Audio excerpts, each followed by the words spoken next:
There we go. Um, we are online. Do I have the?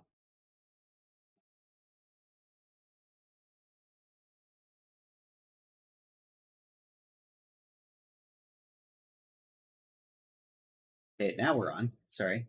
Uh, which I need one of those little Streamlabs, little videos that people click back and forth between things because I probably don't. But anyway, notes. Hello, everyone, and welcome to another episode of Roll for Broke. My name is Adam, and I will be our dungeon master for session number 28 of Vasil Gets Punched by a Random Stranger Again. Joining us tonight is our lovely cast of players. Brandon playing our gunslinger fighter Servarik. Hello. Got Chris, who's playing the lore bard Tyrion. Hello there. Jean-Luc, who is playing the wild magic sorcerer Sen. Hello there. Will, who's playing our blade singing blade singing wizard Vasil. Secretia. And finally, we've got Phoenix, who's playing our life cleric Naedes. Light be with you. And with those quick formalities out of the way, any sponsors looking out, I'd love to put you right there. But for now, with the formalities out of the way, let's get started with a high-level recap. The crew of the Rosethorn traced the elusive Pirate King Havoc to Verdun's Hollow, only to find the town mysteriously abandoned.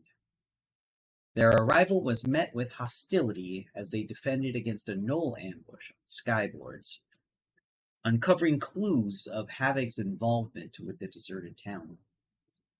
After dispatching these gnolls and exploring the area, they stumbled upon evidence suggesting Havoc's hand in the mass disappearance of the townsfolk. Seeking answers, the crew ventured to a hermit's dwelling outside of town, hoping to find survivors or insight. The hermit, a reclusive dwarf with a personal grudge against one of their own, revealed the existence of a sole survivor from the town. From this survivor, they learned of the townspeople being taken south by Havoc, the Pirate King.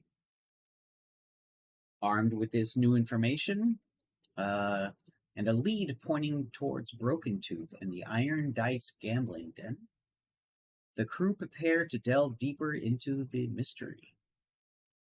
With the null threat neutralized and a direction to pursue Havoc, they set off, determined to confront the Pirate King and uncover the fate of these abducted townsfolk. And to find Rowan, the ultimate goal of the whole reason for this, but second fiddle. So, with all that out of the way, before we jump into the session, are there any questions, concerns, clarifications that you guys want to get started on? For reference, you guys are already on your ship, the Rosethorn, and headed to Broken Tooth, which is on it's on the maps that you guys have, and with Tyrion's help, because he's heard of this place, he kind of points you guys in the right direction. So you guys are on your way, leaving town in the morning, and I think it was about 6 or 7 hours flight to there.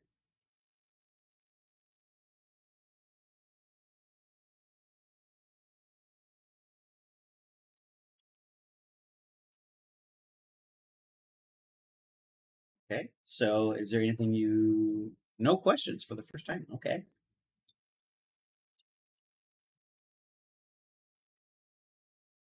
Well, you guys are flying kind of low here at close enough to sea level to see the sights of the Fangs, which are just the rocky, tumultuous, and unforgiving section of southwestern Shreet, which is very at odds with the rest of Shreet being this sort of tropical, Hawaii / Florida paradise, depending on whether you're retired or not, I guess. But um, it doesn't look like anything welcoming or that, hey, I'm gonna found a town here. But the the very steep cliffs and the rocky edges um, seem unchanging the whole ride down. So it's going to be a few hours here before we get there. Is there anything you guys want to do? Oh, actually, Sen, just so you know, Johnny used one of his spell slots for to activate the momentum. So right now he's kind of playing around with it, and you all can kind of feel when Sen's driving compared to when Johnny's driving. Like Johnny is absolutely like, maybe getting a little too close to the to the rocky edges, just so he can like, oh, what is that? And he'll like pull you guys in close and look and You're good, you're good, you're good, and stop. but yeah, he's driving right now. So you don't have to mark off one of your spell slots, I guess is where I'm going with that.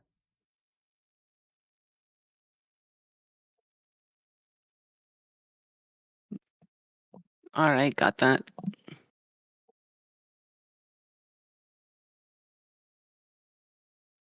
On the ride over, I'd say Vasile is probably just hanging out top deck. He's got his fiery little phoenix-esque owl. It's probably a little bit more hellish looking. It's a fiend. Tiny little angry owl, but so squishable. Very soft. Very warm. Probably not the Evil best to be hugging in Squishmallow. a very warm tropical climate, but yeah, it matters not. Vasile's a little bit cold-blooded. Oh, you should have seen this dog we had back at the Grove. It was it. Never mind. Story for another time. Tell me of dog.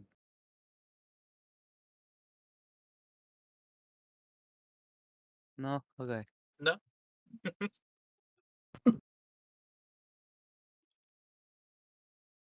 Here, actually, let me put Not want you to hear on. story of dog anyway. But is my mic picking up anything? Or is it okay? Kind of. Yeah, I heard you mention about the dog, but other than that, there's nothing Oh, to follow okay. up. His name was Scratch. I'm just fucking with it. Copyrighted. And wait, Whatever, fuck that dog.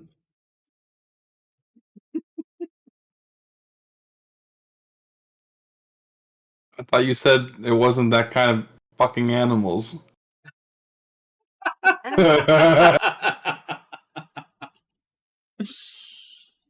No, I tried to pet that dog, and he was like, "No, Lies. get out of here! I don't want you to pet me." And I'm like, "What the hell? I just tried to pet you," and then he didn't like me, so I haven't pet Scratch. I'm a terrible human. But anyway, that's a story for another time. He didn't immediately like me, so fuck that guy. Exactly. exactly, bro. How me and Shadowheart be? I don't remember why he didn't like me. I probably said something that he didn't like, but it's okay. It's just a dog. You're like, bro, your master's dead. As I kick Spoilers! his master in the head, like. Oh, Anyway, I'm sure that wasn't it. I'm sure that wasn't goal! No. Just a quick question. I don't know. Maybe better to ask after the game. No. Ask now, while we're having this distraction.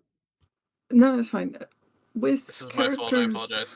learning or trying to increase abilities or whatnot, is that done solely on level ups, or can they do it, for example, in the quote unquote travel time? How It does that work? depends. It depends on what. So if you look in the airship campaigns book, there is some downtime activities that can be had during Okay. the downtime of travel. If you look in the like player's handbook and stuff, there are some other downtime activities that can be accomplished there. Those Okay. can be done in the downtime that is, you know, the 7 hours. Like, hey, I spend this 7 hours working on learning another language, right? But just so you Can you know, do it like hour by hour it or yes, a couple? but just so you know, it takes a long time to get some of those skills done. But Mhm. you know, you better start early if that's what you're looking to do. So yeah, I would read up No, on that's fine. That's downtime just something. activities. Yeah, I've got it noted, so I'll look at that afterward. Yeah, and if we have to you know retcon some of that lab, like, oh, I spent that time, you know, learning Dwarvish or whatever, you know, you can let me know after the fact, and we'll make sure you don't lose that.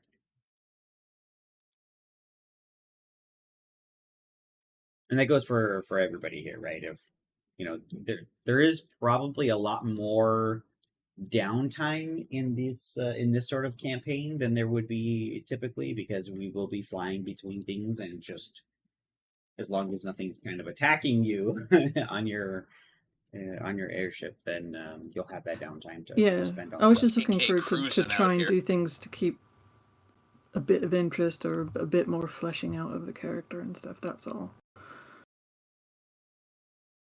Okay. Well, with that said, Vasil is hanging out on deck with his little plushy owl. Anybody else want to do anything in particular? Well, Johnny takes you a little too close for comfort to the rocky edges of the fang. Whoa! Mm, Whoa! Whoa. I feel like he plays um, that game where he just jerks the wheel every so often.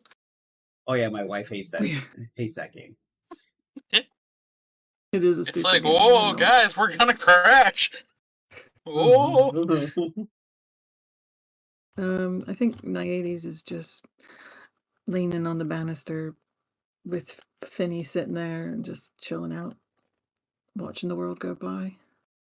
Yeah, and you get a face full of this salty air, right? This it almost seems like you've entered into a completely new biome, right? Where you left this sort of tropical, this warm tropical forest, right? And you're almost thrust into this this harsh environment, and it's cold. Like, it's not like freezing cold, but it's not that warm, welcoming embrace that was, you know, the tropical forest that you guys were just in. Definitely happy to be around sort of oceany effects.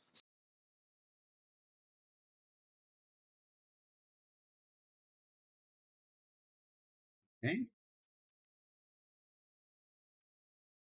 All right, yeah. Tyrion's sketching a couple of the little. Is it chips or chits with a T? So I called them chits with a T because that's Okay. what I had in my head, but then I changed Yeah. to be a bit more I don't know, normal names, I guess. They're essentially gambling chips with a P, Hmm. right? That can be exchanged for money at the gambling den. Yeah. We've got the Chuck E. Cheese tokens. Yes, sir. I mean, or casino Owner's chips. I mean, Chops that's what they. Entertainment Cheese, I'll have you know.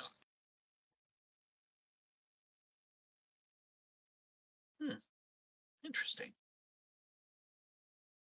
Oh, I you would said you're know. sketching them? Yeah. Yeah, he's copying them down into the book. They're all on the same page, but it's more or less just the little collection of them. Okay. And I mean, I'll get you those exact details later. I have them somewhere. Yeah, I still have them written down here, so it's all good. Perfect. Okay, well, A few hours pass by. Is anybody keeping an eye out or scouting, or you guys don't have a crow's nest Hey. without a mask, but Tyrion takes breaks every once in a while. So, I mean, I don't know if he's able to see anything in the sky, but other than that, yeah, he's just sitting on deck.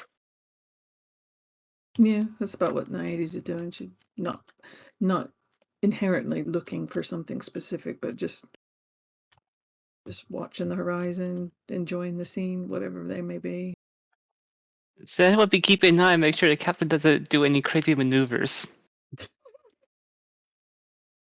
Safety first. and he may be pushing that edge just to see if you would react, like as he gets closer and closer, like, oh, is she gonna say something, and then, like, he sees you kind of like inhale a bit, he's like, oh no, just kidding, no, I'm okay, and he brings it back. He's being a complete douchebag with this. I'll just say if that continues, she has talking grass, she'll just do electricity from her hand, see how he likes that. Not actually going to use it, but just to see how he reacts. How would he react? Johnny would be very okay, I'll settle down. I'm just, feeling her out, seeing where, the edges are. Yes, there's a limit to how much nonsense I could take. Ah, well, do you want to take her from me then? Without even saying anything, she would try to go take it from without, saying anything. Are you going to expend the spell slot? Just the mild Yeah, she will shrug. do it. Okay.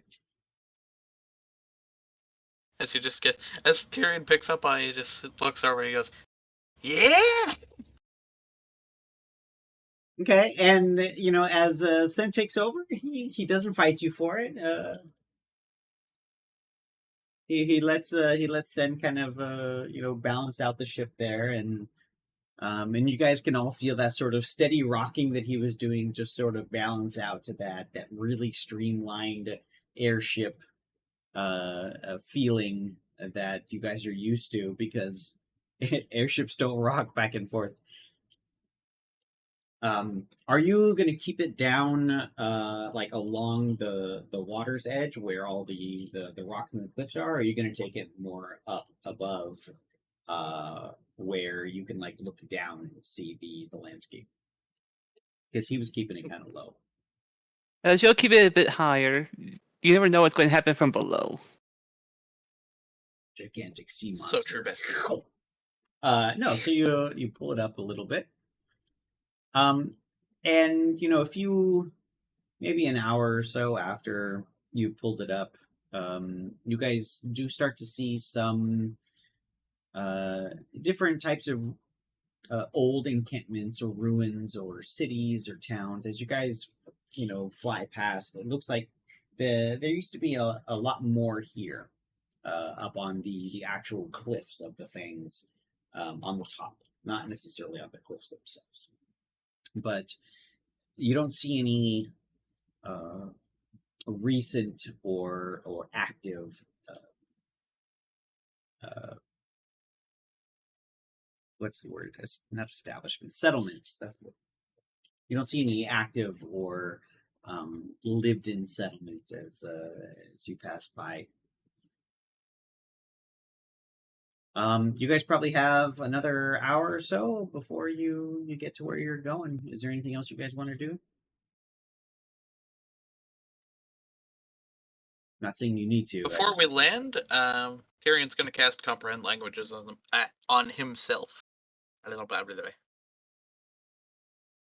Okay, I imagine you're going to do that so that you do it as you're pulling in, so that there's you Yep. have as most. Okay. Because it lasts like an hour, so it's 1 hour. Okay. Once Sen had taken over the wheel, Vasile probably would have gotten up. Staying in towards like the center of the top deck would have cast like minor illusion to create the vague form of like a training dummy or something.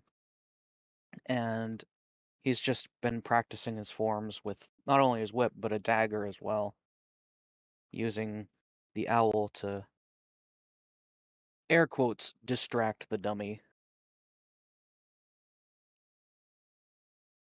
Trying to work in tandem with the owl.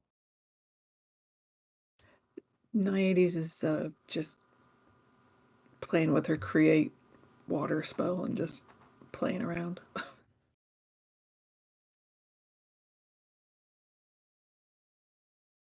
So I didn't think about it till just now.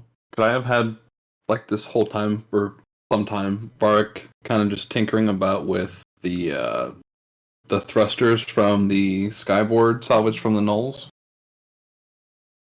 Sure. All right, you're trying to And- fix it, I assume, right? No. Well, kind of more like just tinkering with it, understanding how it works, and seeing if it can be like modified, adapted. You know, is it just like, oh, I can just repair it and it's good for a skyboard, or can I like affix something else to it and make like a sky surfboard or like sky rollerblades, something. Well, why don't you tell me what you're trying to figure out, and then roll a tinker check for me. Just trying to figure out how it works. Go and roll a tinker tools check. Cool. We watch Varric just shoot off the side of the ship. I figured it out! He's just like working with it. Please do. Well, that was That'd fun. be so funny. All right. Oh no.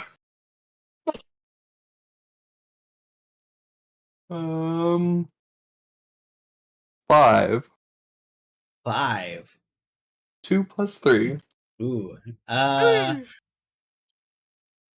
So these gnolls did a number on this thing. You can see like very crude tool marks that looks like they've cracked it open a few times in different places the way that it shouldn't be opened. And you open it up, you find like a bird's nest has been living in, or like a squirrel's nest or something has been living in it for some time. As you open it up, and you're trying to figure it out, like you've got two somewhat working engines that were on the back of this thing. The engines themselves you're familiar with, but you can probably repurpose those, but it's going to take some doing, because these are much more miniature versions of what you're more comfortable working with. So that doesn't get you very far yet. Like how big would one of like these thrusters like? They're about yay diameter? wide. Yeah, there's Okay. 2 of them about maybe 8 inches in diameter that were on And the they're back like- of the board. How long ish? About yay long. But they're connected to like this control box or something that's put on the back of it, and that everything in there is just messed up. All right, guys. Hear me out. You have like a rod coming out the top with handles, and we have sky scooters. What's gonna happen? Yo, scooter gang. Laser gang represent. Oh man. Say goodbye to your shins. No. Oh, you're right. All of us My have to kids roll have 'em. acrobatics checks when we fly off of a cliff to go do something really cool. Yeah, otherwise you break your shin. No. I've Yeah, actually see- never been coordinated enough to ride a scooter. Those things are super dangerous. Like, it's easy to like stay up on it, but then once you're going, you're like, what do? How do you slow down on these things? I don't know. I always feel like I'm going to kill myself riding them. Anyway. That was how I got around campus in college. Oh, you're Electronic? No, like just a kick scooter. Nice. Yeah, I've never been coordinated enough to ride a scooter.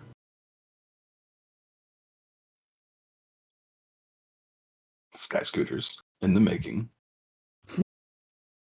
Marty McFly would be proud. There you go. Yo, we just need to make it a surfboard for him.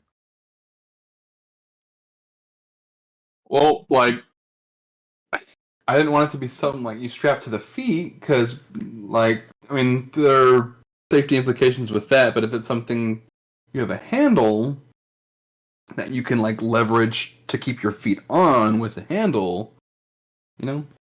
Just Makes hang more 10, sense for bro. Well, so the wind sail, right? The sail part of the board, it helps rudder it, right? It helps point in the direction that you need to point. So without that part, you're going to have to figure out the steering component for it. We can talk about these specifics later because I feel like we can dive really deep into this. And No, I'm just gonna brainstorm on it. yeah, so he's gonna send me like these schematics later on in Discord, like on graph paper, and be like, "Hey, this is what I want to do." I'll draw it up in CAD on my break tomorrow.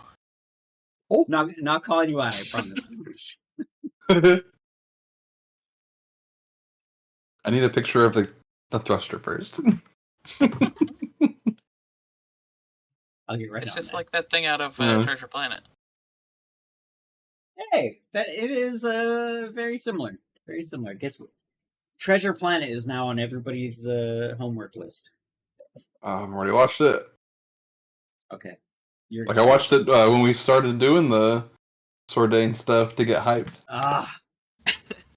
Which reminds me, I haven't watched Muppet Treasure Island yet. Muppet Treasure Island? Oh man, we just found that in like a bargain bin evidently the other day. Oh, Okay. Anyway. Oh my gosh. sorry. Yeah, Hold on. I'm sorry. I'm the only one who can distract. No, I Sorry. gotta keep us on. Okay, Right. so you looking at the map, you guys are going to be here shortly. Here at Broken Tooth. Speak now or forever hold your peace. With being in this place, should we talk amongst ourselves to quote unquote get in a disguise or get scruffed down or something like that? The seal is just naturally scruffy. Okay. I was I gonna mean- say you just The lagged that, bro. entire Nerf herder lineup just on call. Well, because is it Varric is from a hoity-toity type of family, so he probably looks like he's wearing expensive stuff. So. I mean, we're not like hoity-toity. It's well known, and just because we practice, manners and. No, that wasn't in character. No, don't. I usually wouldn't say that. Oh, it's too late I just now. feel... No, definitely not from 80s. But- 80s.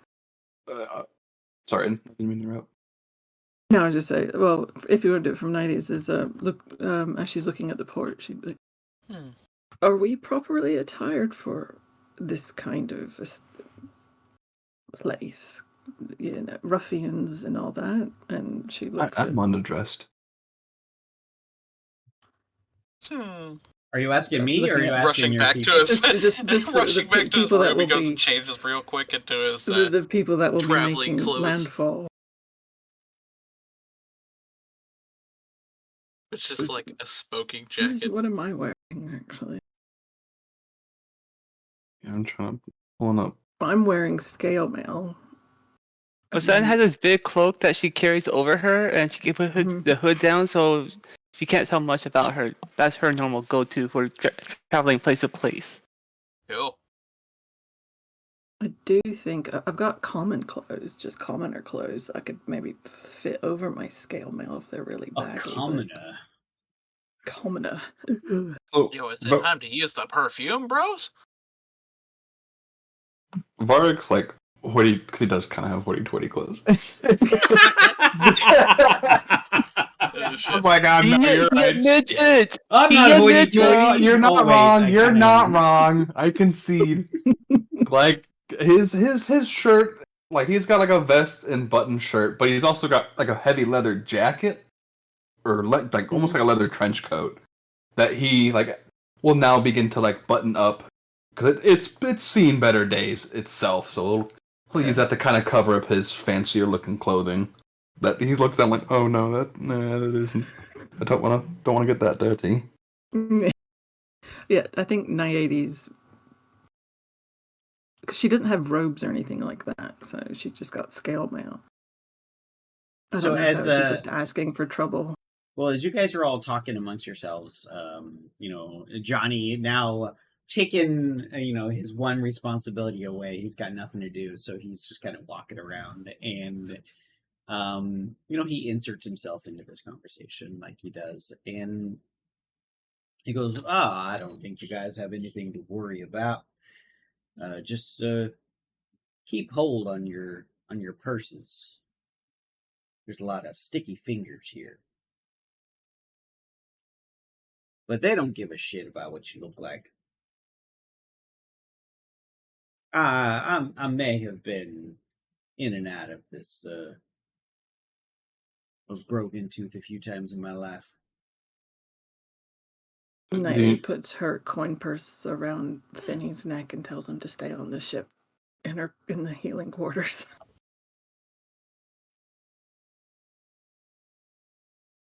Brilliant. I have a question. Like the find familiar spell, because you can send them into like their own little dimension. Can I give them something?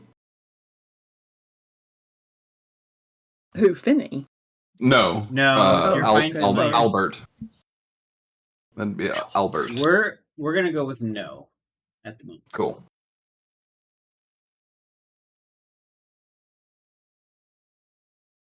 I mean, when's the last time you were here, Johnny?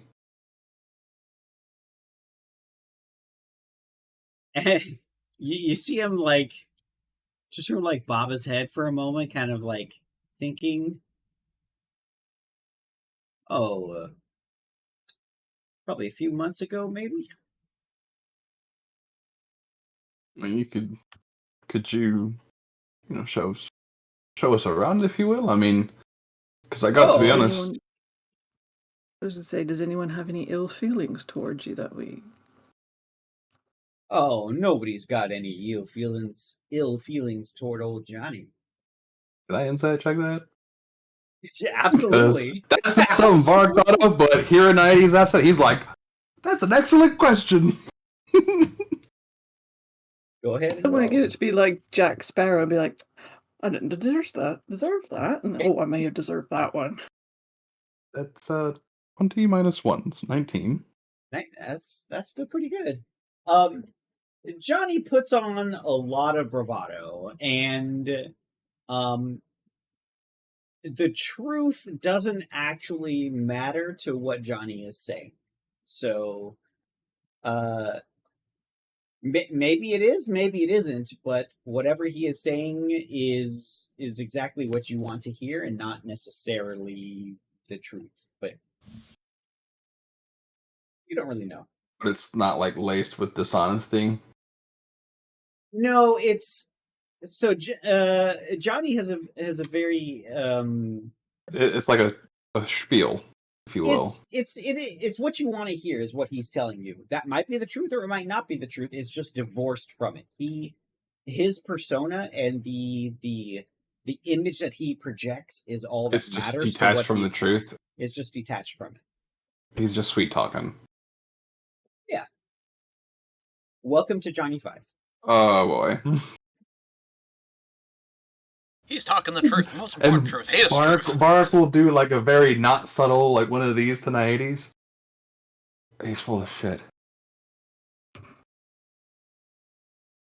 Mm-hmm. Or himself. Well, I mean, whichever there's more of. No, but nobody dislikes Johnny here. But no, I can walk you around. Sure. We just, the hook is all on you. I'll stay out of the hook, but I think that's where you guys are going anyway. What happens there? Oh no, the hook is just the name that they have for a particular place where they do contracts, we'll say. Mm.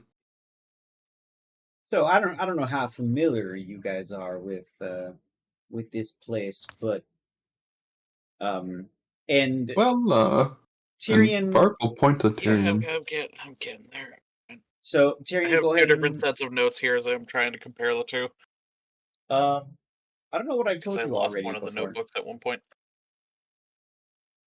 Go ahead and roll a history check, and I'll. Broken tooth. City.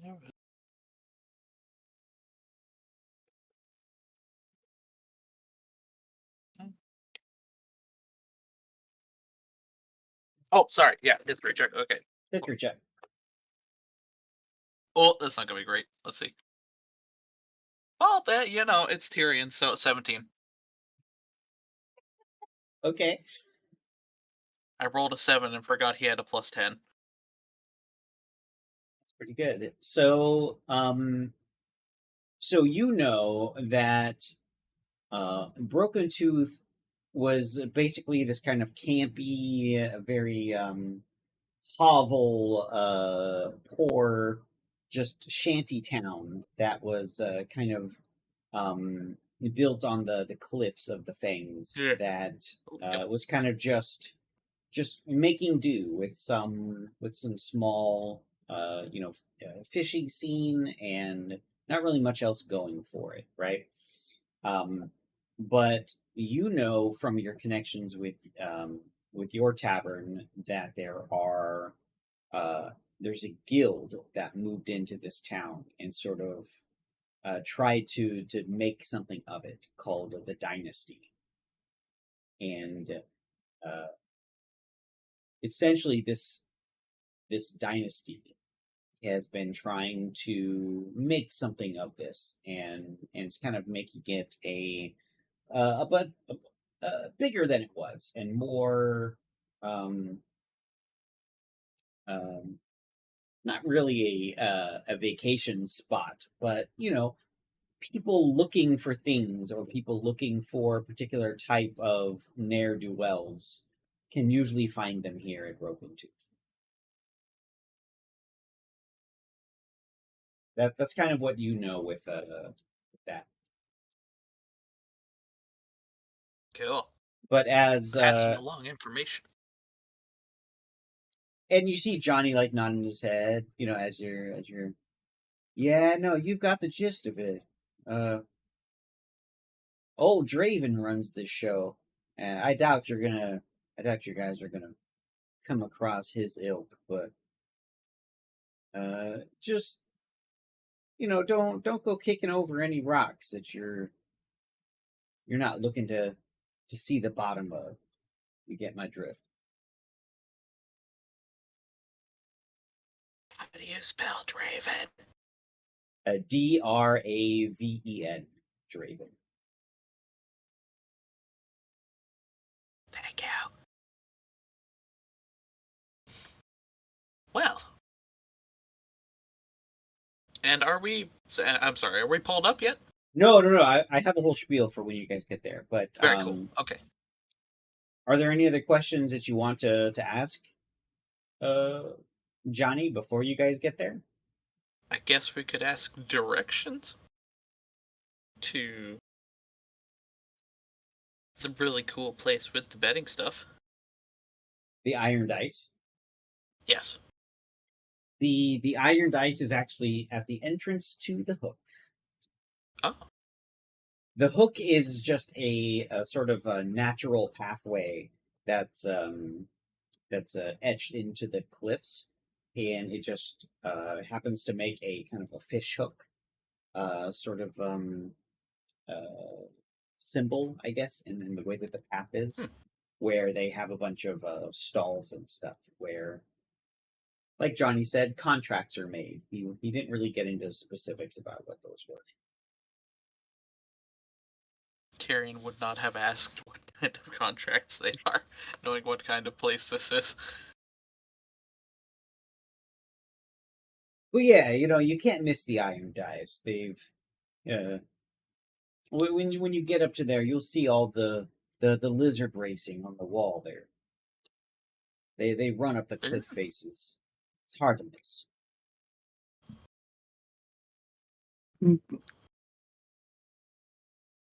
You ever seen that Well, Japanese game show thing where they have to run up a bunch of stairs and they're all like soapy, so everybody keeps slipping down?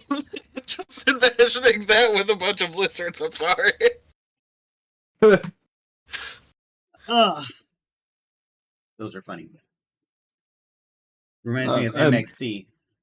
Most Extreme Elimination Challenge. Anyway, no, go ahead. Don't let me I was distract. about to ask. I was gonna say like, no, what's that? Damn it. Sorry, trying to remember what I was saying. One more question, Johnny. Did you have run-ins with sticky fingers? Yeah. Oh, absolutely. That's just kind of par for the course here in Broken Tooth. Just Ugh. keep an eye on your coin purses. I mean, how do they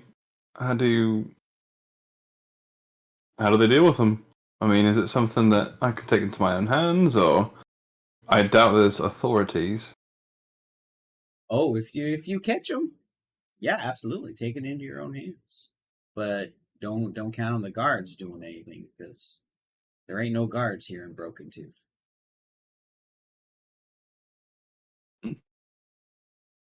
Duly noted.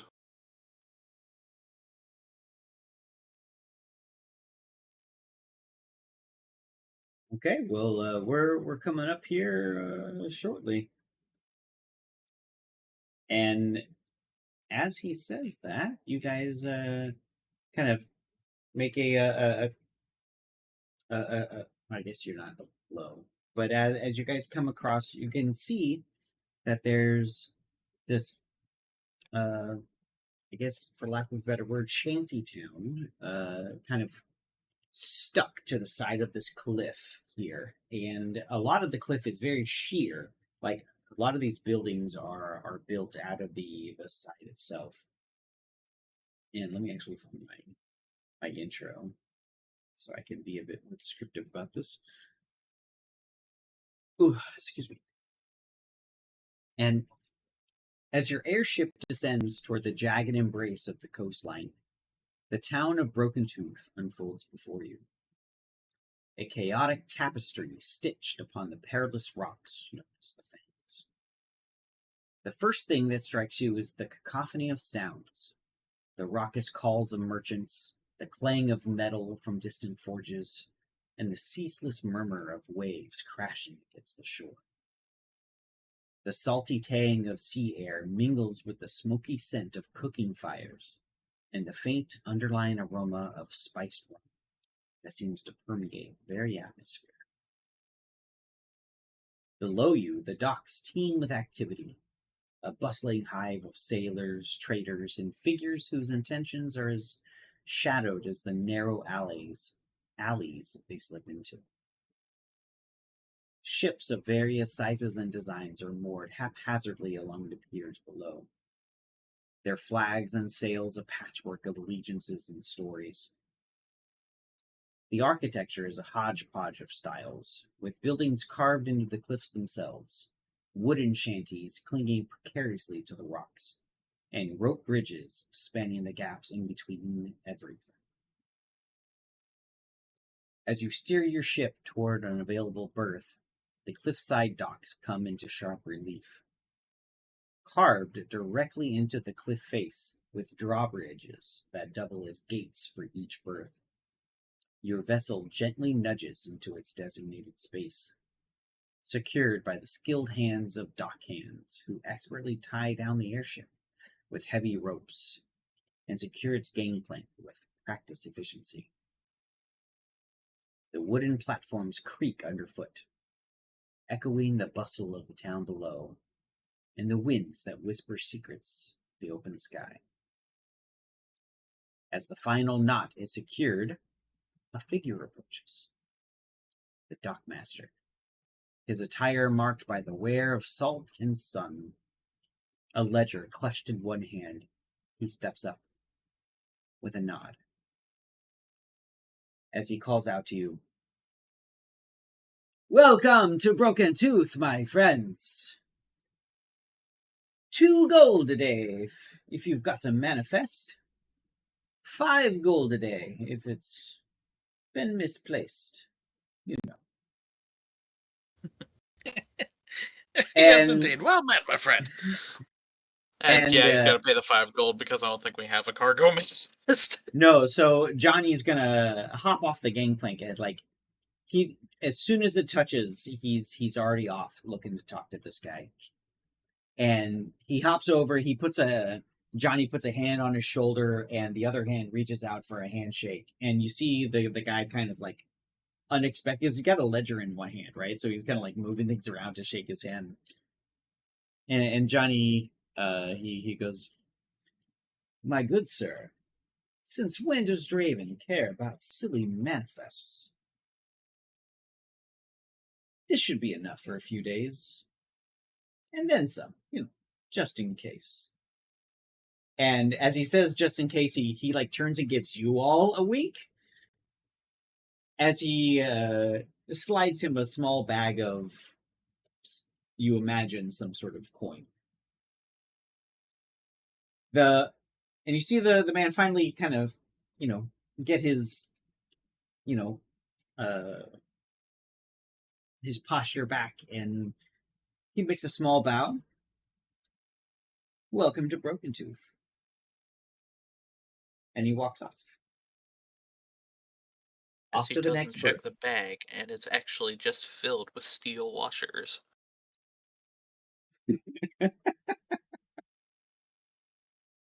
I mean, you get the feeling that that might carry with it some reputation in Well, this you know. place.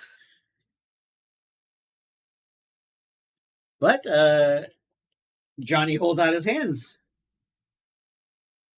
"Welcome. Much Where obliged. where are we going?" "Lawrence, you've got this, right?" As he called out to Lawrence. And like Lawrence was like, he's got a little backpack on and he was looking like he was gonna like leave. And you just see like, yeah. Well, then again, maybe we should.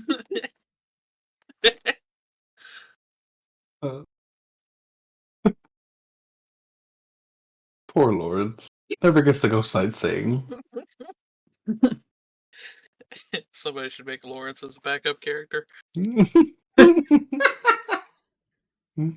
Lawrence's ascension to playerhood. He would have to be just a champion fighter. He might be a That would be battle so much master. fun. Anyway. Is he? No, he's not. Yeah.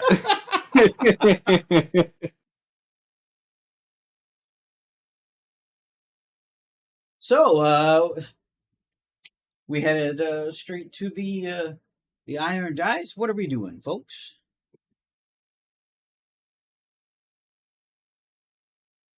I mean, I'd like to spend as little time here as possible. Not too big on the underside of the merchant side of things. Understandable. You do get some great deals here, though. I mean, so what if it might have, fallen off the back of an airship? And Vark will just pat like where his holster is under his jacket. I've got all I need. It's Maybe everyone try else that's and- after it. Can Maybe keep potentially an eye get out rid for of some this skyboard parts. staff of dreams. Oh, The I just sheepy gave it. staff. Oh, don't do it. You said it's No, not I'm just me. playing. I'm just playing. It's yours. You can do whatever you want with it. Well, nobody else really wanted it, so I would have handed it to them. But ladies will hold it to Johnny's or point gesture to it. Ladies will be like, can I get rid of this? Save from carrying it around. You get rid of it as in trade it for some coin, maybe? Potentially, yeah. Or trade it for another item. Sure. There you can go to. There's Cliffside Curios, which would absolutely want to take that. They are the more exotic goods. You they do sell some magic items here and there, but they also deal in just very hard to find trade items. Exotic spices. Right. Well, then I ask if you would accompany me so I know if I'm getting a decent deal and not getting. We can also see if anything from. I I'm sorry. Yeah. I'm not with it. The place no, we just came no, from if we with Elden can, Birth the and others everything. might find something. Verdant's Hollow? Yes. I didn't get your question, though. We might find stuff that came from there. Maybe. Ooh, got it. If the pirates had stopped through. Oh yeah, good idea to keep an eye out for. Great idea. Yep. There's Nighties will. well, Johnny says there's Cliffside Curios. There's also Veiled Treasures. Veiled Treasures, though, usually comes with a higher price, and she doesn't. If you're just looking to get rid of it, I would go to Cliffside Curios. All right. Lead the way. We are in your hands. Well, if I may, Naides, if it's all the same to you, if you don't mind, not necessarily trying to get the best price, but we're trying to get information, find things out. Maybe we just go about trying to peddle this stuff and see what the word of mouth around town is, and then we end up finding what the best deal you can get for it, and we head back there. I'm agreed to it. And not Taking a necessarily, quick, and it's not necessarily a retrospective getting the best price per se. It's more of like Yeah. not having it taken for 2 gold, or I'm sure it's worth more than that. 10? I don't know the price of these things. Say, Johnny, what's the going policy on selling stuff inside the city here? Sorry, policy? Like, what do you out of character? What are you asking? Well, yeah. If there's the guild master and everything, and he supposedly oversees everything, how opposed would they be to somebody just coming up and saying, "Hey, I want to sell stuff"? Oh, so they. Okay, let me think about this for a second. Don't get me wrong. Draven, the guy who runs this dynasty, he's trying to turn this place into, you know, seemingly on the up and up, which is why we could just, saunter in here and, make friends at the docks and just walk right in. So, yeah, there are some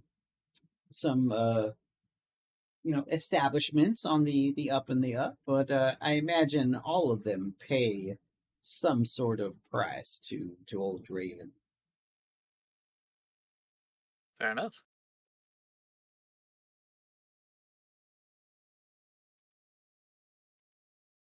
As it turns out that we actually need a sales license in order to operate in the city. Oi. Anyway. I mean, if you wanted to open a shop, is that what you're asking? It didn't feel like that's what you were asking. I got the idea that we were just gonna travel around and say, "Hey, you look like you could use a staff. This is a cool staff." Oh, no, not necessarily Sorry, is this an in or out of character? This is kind of in character, yeah. Okay. Not necessarily peddling it to everyone, but all the establishments that might take it, and we just kind of under the ruse of they're just going around trying to get the best price, and really like Nairi said, I'm not really trying to get the best price. It's just word of mouth, gossip about town, really anything. Like even you said, Tyrion. I mean, the more places we check, the more there might be signs of something from Bowden's Hollow.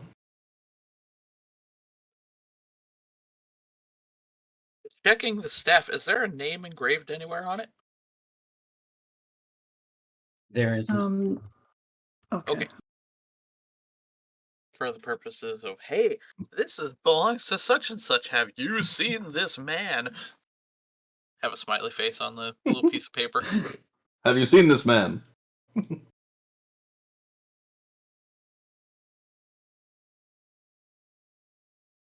Okay, Well, so okay then.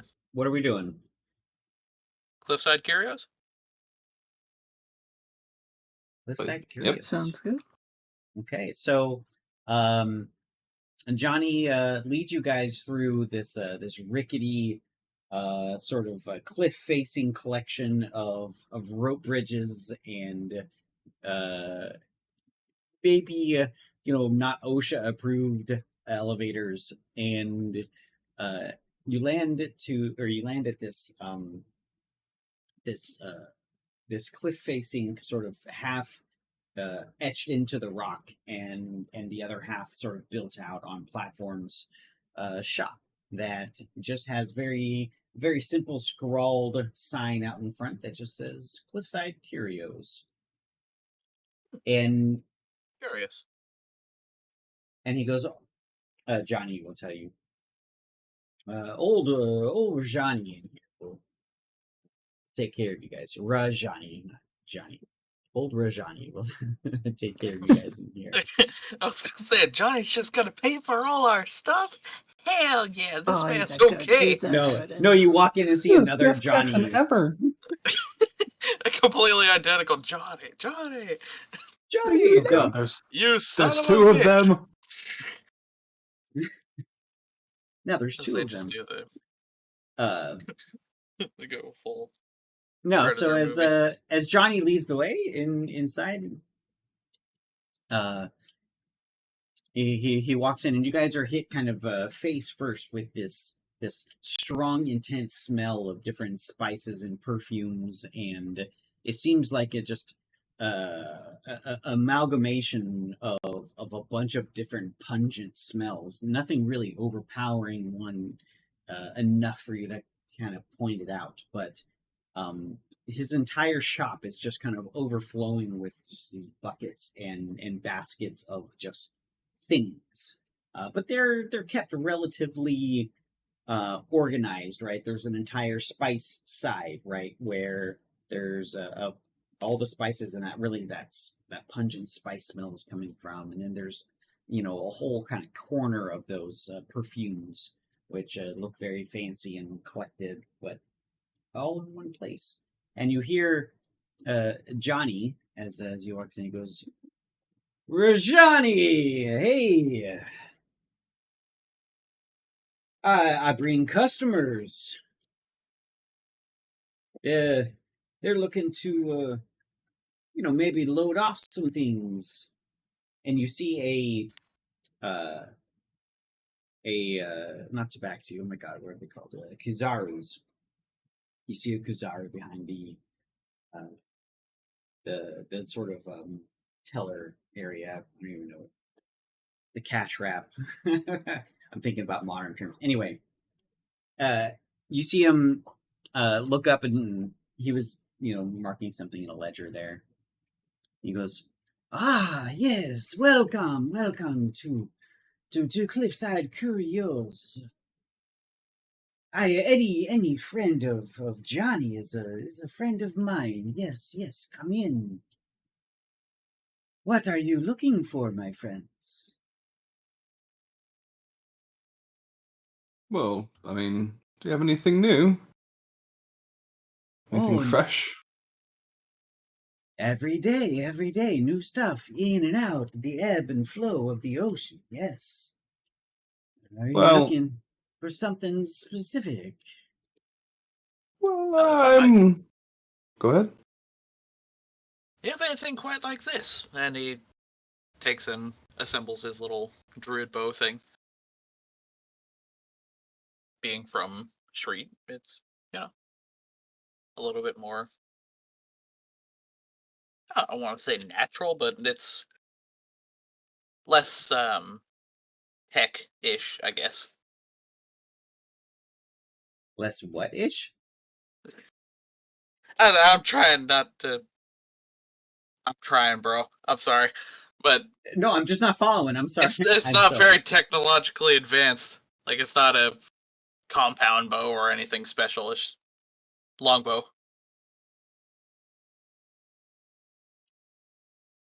But it's the longbow from your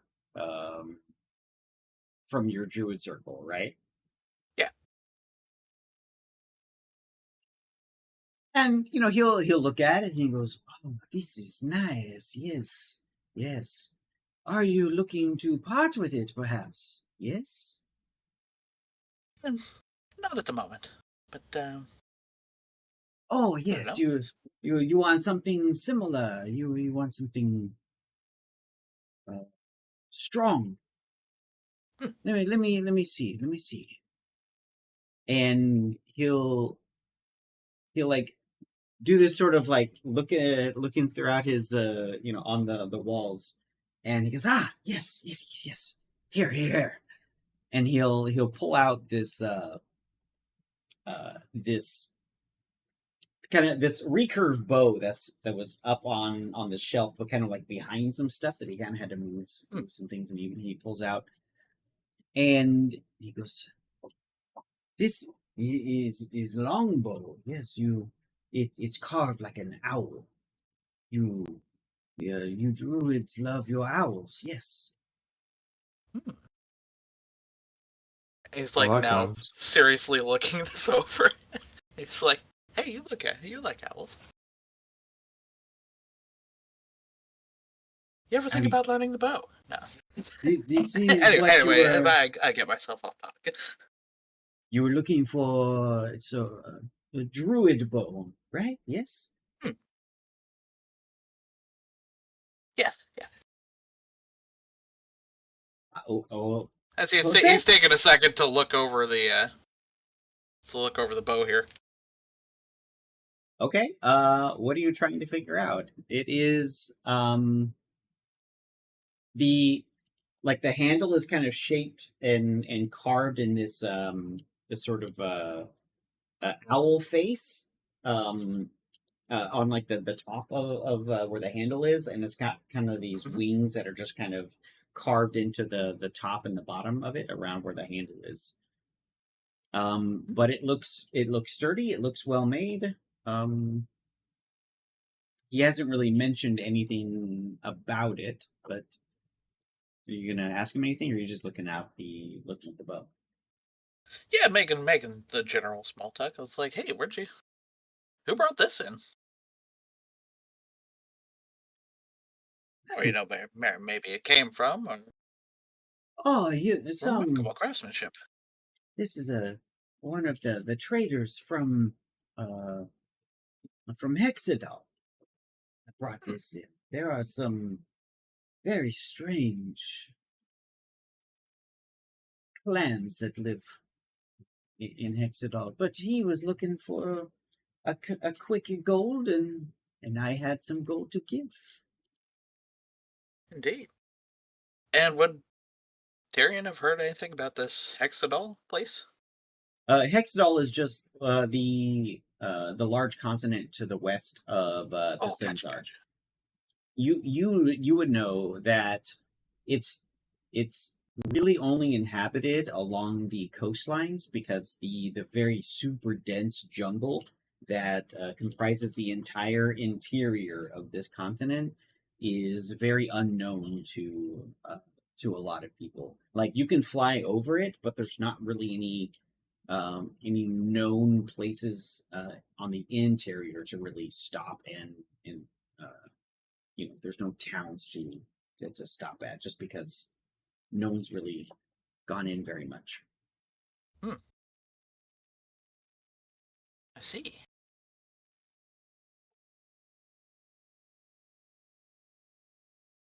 And I guess, can he feel anything special about the bow, or is it just cool bow? Go ahead and roll an Arcana check. Sure. See if you can see Well, if this thing is magical or not. I was going to say, well, he's talking about the bow. I think Nairis will be just looking at the herbs and curiously. Hey, nat 20. A nat good roll. 20. So as you tinker with it a little bit and rub your hands over the very fine craftsmanship, this thing exudes magical energy. You know that this thing has some sort of enchantment on it. What the specifics are, it will take a bit more time to sit here and feel around with, but you know that here, let me read it really quick, see what I can give you with the nat 20.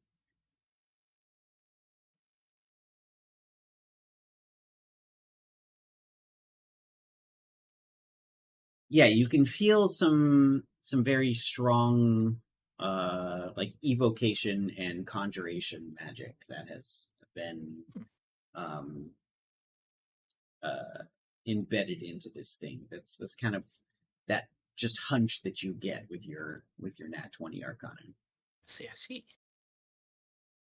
Well, what's the going price on one of these?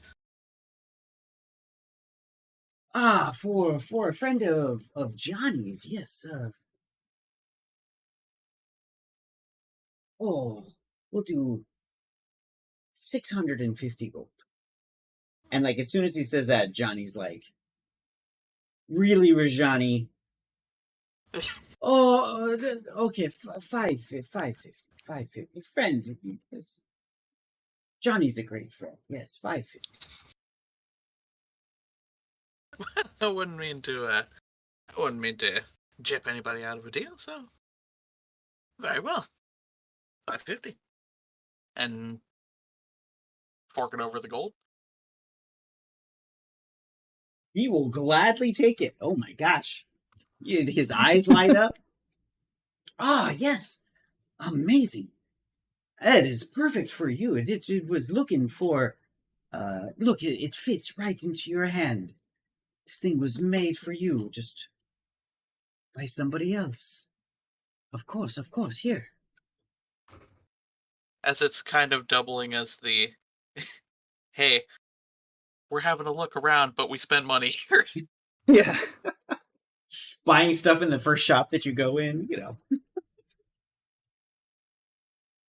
Well, Johnny's the one who put it down as good authority, wasn't it?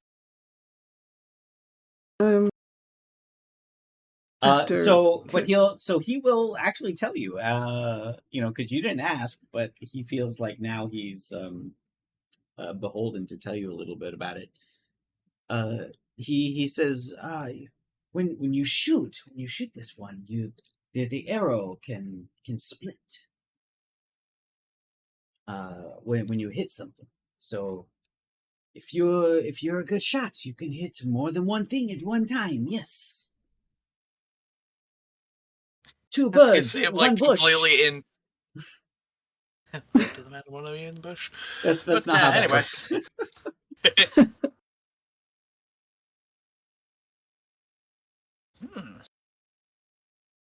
As you see him now, like mock drawing it, not actually like knocking an arrow or anything, but So it is a longbow, and I'll give you the details later. I'm not going to make you gotcha.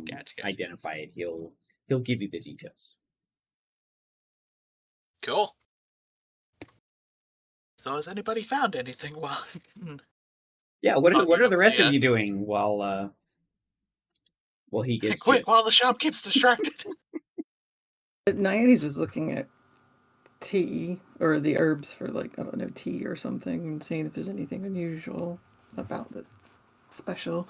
And she was just waiting for you to finish so she could potentially try and So sell the stuff. If any of you guys are looking for incense or any magic components or anything, this is where you're going to get them.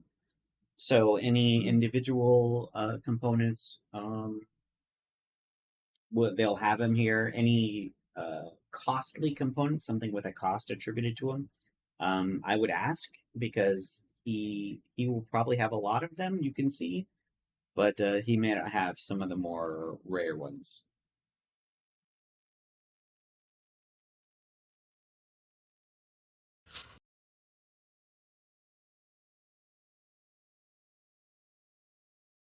Are you looking for anything in particular, Naides? Well, the tea was just kind of for a flavor thing to see. I don't know. Oh, he's got teas, But like 100%. if we're gonna do it spell wise, some of my stuff I was just looking at, because with the spell casting, does it cost? Because you've got the VSMRC and all that stuff on it.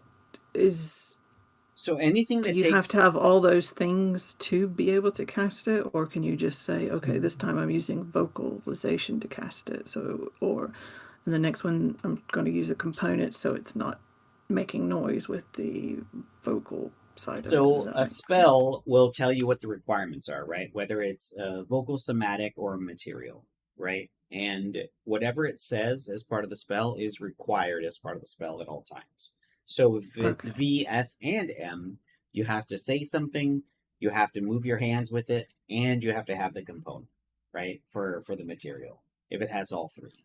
Some of them are only two of them, some of them are only one of them, but if it says that those are required, then they are required. Now, with that said, if you have a component pouch or if you have a spell focus, right, that you can use for your casting, you can use those in the place of any material components that do not have a cost. Right? So if Okay. you're reading a spell and the spell says, 1 piece of copper, right? And that's all that it says, then you can use your component pouch or your spell focus to cast that spell. You don't have to check in with me to say, hey, did I buy this 1 piece of copper, right, to use? Or this bag of sand? Or like, you don't have to check in with those things unless it says, like, maybe you'll read a spell that says, it requires a diamond worth 300 gold pieces, right? If it says a cost that's associated with a component, you need to have that component. You need to go out and go to this guy and say, hey, I need a diamond worth at least 300 gold. And you need to actually go out of your way to purchase those. But if Okay. it doesn't have a cost on it, if it just says a piece of twine, a piece of copper wire, or whatever, then it's included in your component pouch or spell focus. Okay, that's fine. I only have I don't think I've used anything that costs anything of extravagant amounts, like diamonds or anything, because I haven't had to resurrect anyone or anything like that. So. It's not even extravagant amounts. Even if it says something worth 10 copper, right? You have to have gone out of your way to go buy it. That's all I'm saying. Okay. Does he have like? So I'm looking for 10 GP worth of rosemary and then 10 GP worth of thyme. Ain't nobody got time for that. No, he's got both. He does or does not? He does, yes. Awesome. Spices and incense and anything of the pungent variety, 100% he's got. Does he have any pre-mixed? Or pre-selected? Such as a, handy spice pouch or something of that sort. What, for Salt Bay? What do you... No, I was just making a joke because I just know that there's an actual item called Heward's Handy Spice Pouch. Oh, or something along those lines. I don't know what that is, so I did not put him with that, so sorry. All good, all good. I have a question, Adam. I'm sorry, go ahead. Seal's just gonna pick up a few charges worth of, incense, charcoal, and all that for fine familiar castings. Yeah, he absolutely has that, so it's just mark off however much you spend. We're buying in bulk.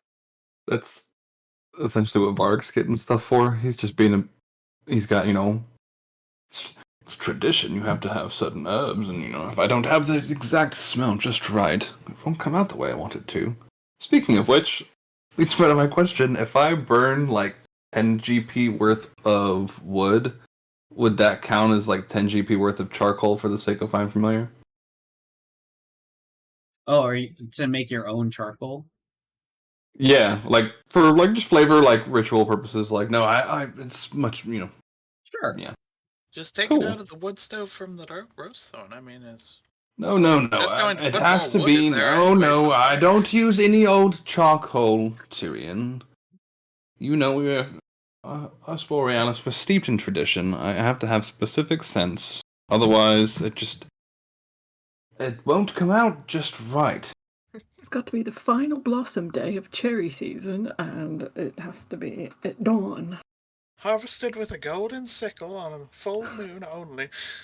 Oh, and while some of us are that particular, and if I was building something else, I would be. But no. Something like this. I just a nice few logs of mesquite. Mesquite would suffice, and that's just 10 GP worth of mesquite. If he's got that He does. weed.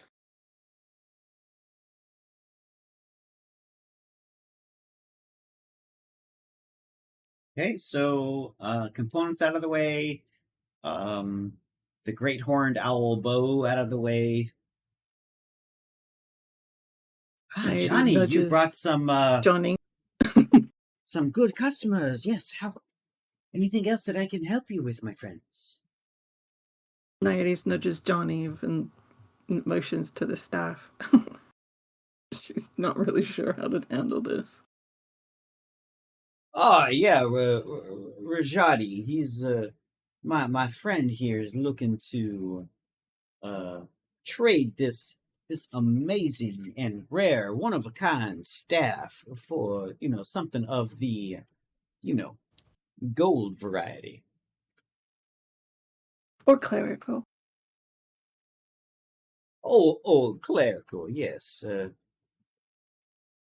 Calculator. So really quick before we get into this, are you looking for just obviously not just gold, but you're looking to see if he has some other more holy-ish items? Is that what you're looking for? Potentially, because Johnny mentioned about the pickpockets, I'm not really keen on carrying gold around with me. But I would possibly be interested in another mace or like jewelry or ring or something like that.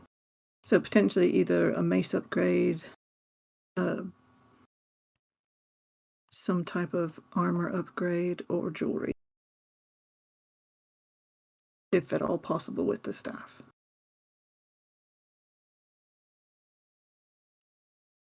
A lot of the components I use for my spells would be from the component pouch I got.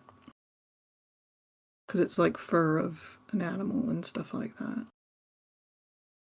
Let me just check something really quick. I will need to get like a couple of things at like 300 gold for like resurrection and stuff, but Okay, so you hand it over to him, and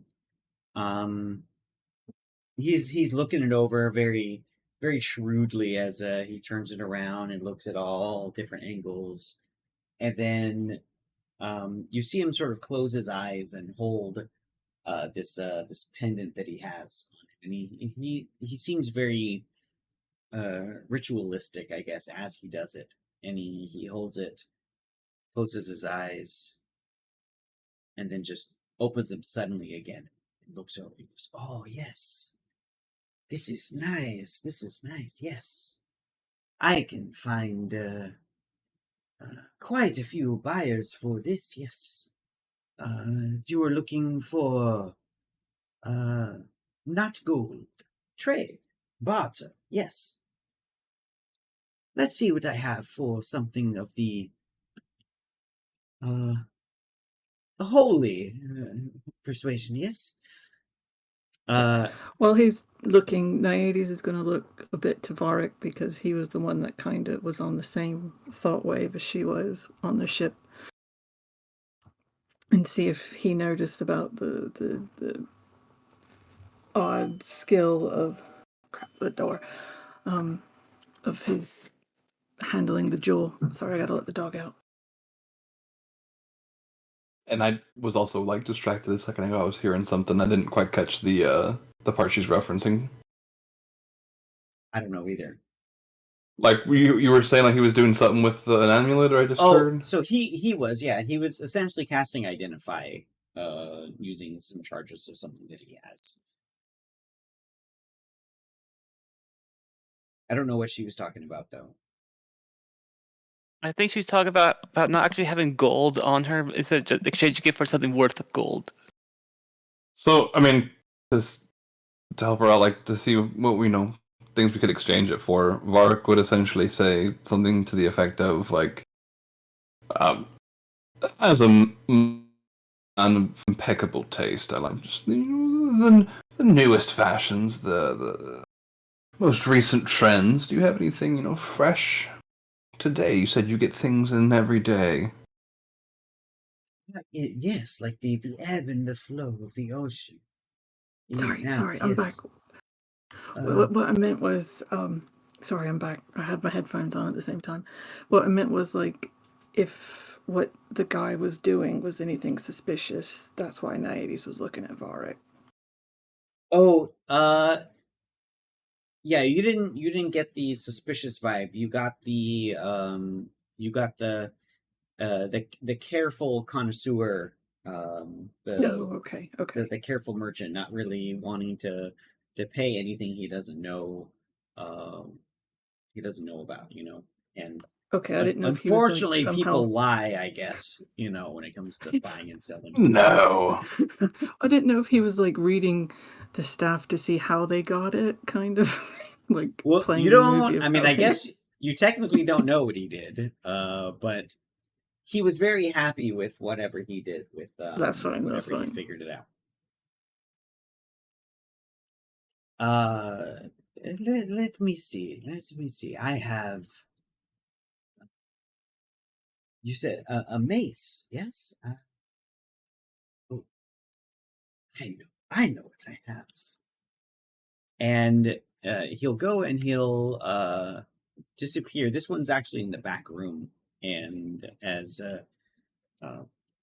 he hops back, and he's gone for like a moment, and he throws the curtain back, and he kind of like makes an appearance really fast. And in his hand, he's got this almost chrome looking mace with a the ball of the head of the mace is like nubs. Like it's not sharp. It's not like a spiked mace, but it's like if someone rounded down all of the spikes that were on a spiked mace.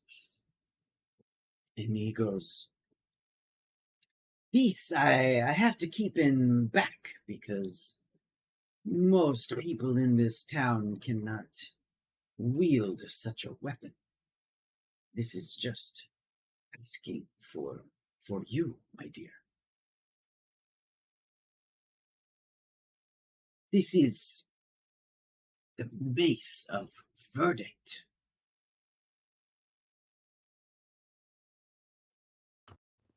Can I hold it? Yes, of course. Any friend of Johnny, yes, of course. Here. Okay, she would hold it, test out the grip, and see how it felt. Does she get anything unusual off of it, or any like Tyrion felt with the bow, like the magics and... Go ahead and roll Arcana. And while you do that, he'll tell you that this thing requires a person of a certain faith to use. Like I said, 13 plus 0. So okay. just 13. Most people in this town cannot wield such a weapon, but if you want to heal your allies, you can do that. If you want to hurt your enemies, you can do that too. It does a little of column A, a little bit of column B. Is it a straight trade for the staff? And as he kind of whiffles on it, you hear Johnny behind just like, yes, we can do a straight trade, yes. Just like leaned out from the back. We're good for it, Yes, Um, any friend of Johnny's, yes, of course. Would you include a few selections of herbs for teas?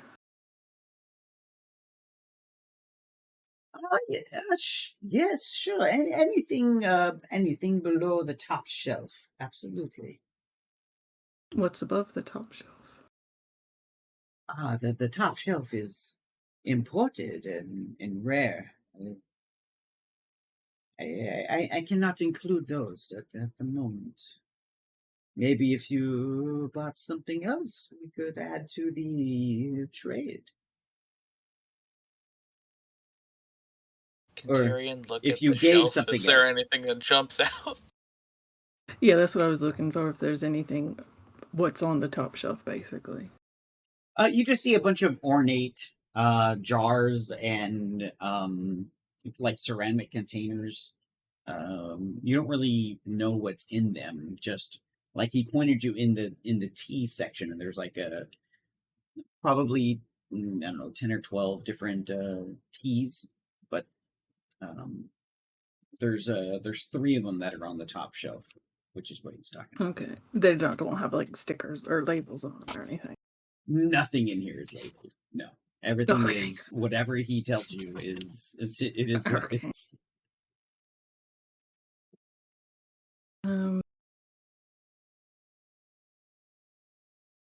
I have nothing else really of worth other than the mace that this one will be replacing. But I can give you a few pouches of the other teas if you'd like. I've got some wonderful green tea from Essenza. Anything that would help someone with my abilities would be beneficial, if at all. Any calming mind. Yes, chamomile tea. I've got that. Yes, here. We'll give you a few pouches of chamomile. I've got some lavender. And you see him start to like make a few small pouches that he throws a bunch of tea into, and he starts to just wrap it all up with one cord that just kind of wraps up 4 different types of teas. Yes, Yeah, and I'll for take the mace. beautiful lady. Yes. Thank you. I assume the trade is done. I have mace, you have the staff. Content? Yes, thank you so much. I appreciate your business. I appreciate your friend Johnny bringing in customers. What else can I help you with, my friends? So what was the mace called? It is called a mace of verdict, is what he called it. I'll send you the details. So I have the great horned owl bow and the mace of verdict. I'll send those over to you. Does he carry any spell scrolls? Let's see. Yes, but I didn't add those. Let me see what he's got really quick. Sure.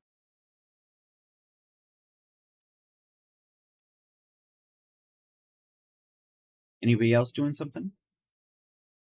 Or looking for something? Yeah, has Tyrion heard any chatter about the big old sky pirates while this has been going on? Like in town? Yeah. Uh, Well, not necessarily in town, but just outside the shop, Passersby. go ahead and roll a perception check for me. Sure. Ooh, that's- yeah, let's And see. so while you do that, Vasil, he's got a scroll of barkskin. He has a scroll of shocking grasp, and he has a scroll of spare the dying. We'll pass on them. While they were discussing the scrolls, would this fella happen to have any boxes with the logo from like the jacket on it or anything like that? Like saying that he got the shipment or Are you asking him, or are you looking around the shop? I'm looking around the shop, but I'm asking yourself as Okay, the go ahead and roll DM. in. Okay, so roll investigation for me. Oh my gosh, shit. I forgot. I have a 15. Let me tell me if you guys see that or not. Did you guys see the image that I posted? I just see the map. In I guess not. Hold on. Mep. No. There we go. Hey, Oh wow. I see it.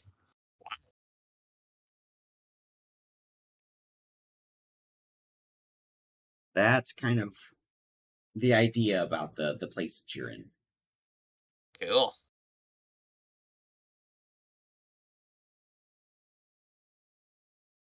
That's much more dense than I thought it was going to be. Very busy. Yeah, and like all these different ramshackle houses are kind of just all connected with different bridges and different elevators and like rope elevators that people can pull and whatever.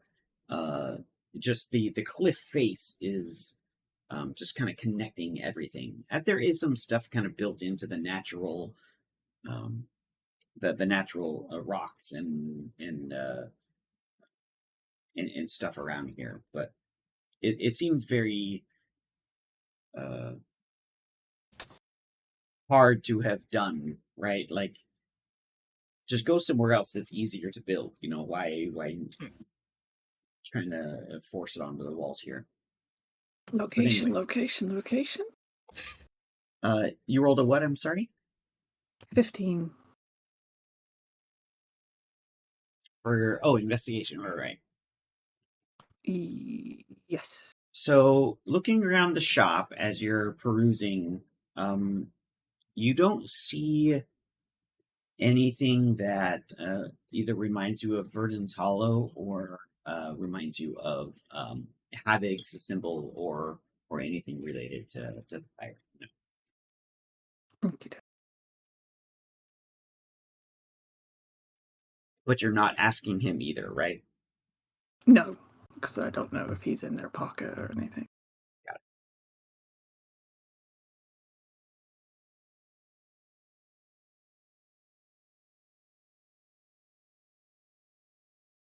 Okay, well, yes.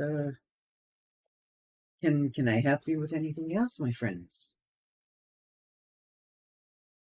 Maybe some silks, some nice robes.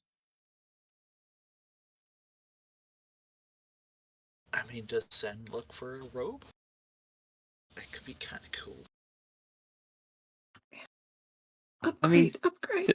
Then has our regular Upgrades, pirate people. cloak, and she has the Luna Moth cape. I think she's good right now on robes. More! Consume. You need a super huge hat, okay? He walks out Brad with a Spellcasters sombrero. need a hat. I need to know why you say that. Yeah, oh my Big gosh. You're on hat holiday. energy. Okay. We're gonna sit in this thing unless I kick you guys out. So,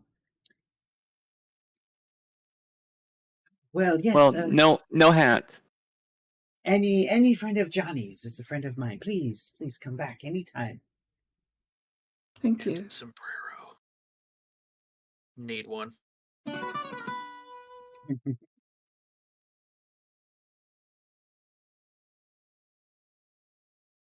All right. You see, And that was a 16 on. Whoops, sorry. as you guys all like walk out, you see Johnny hangs back and converses in kind of low tones with Rajani for a moment before meeting you guys outside. Oh, you rolled a 16? Yeah.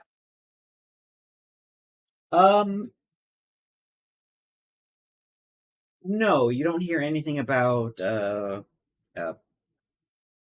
having specifically. You do hear um some people talk about their halls or alluding to maybe they have done some piracy and they have been maybe they got something nice, but you don't hear anybody speaking about havoc specifically.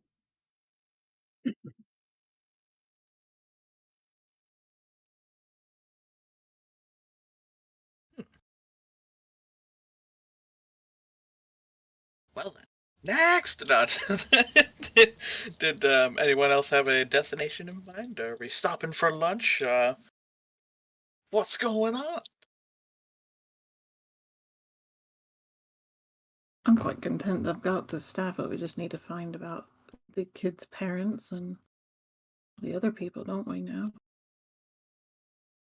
I guess we're leaving then. Then take the lead. Wait, what? No, I'm just messing. No, Johnny is more than content taking the lead and leading you guys wherever it is you want to go. Okay, yeah, he can still show I was us around. gonna say if nobody else wanted to go to any of the other specific shops, then we could just go to the Iron Dice.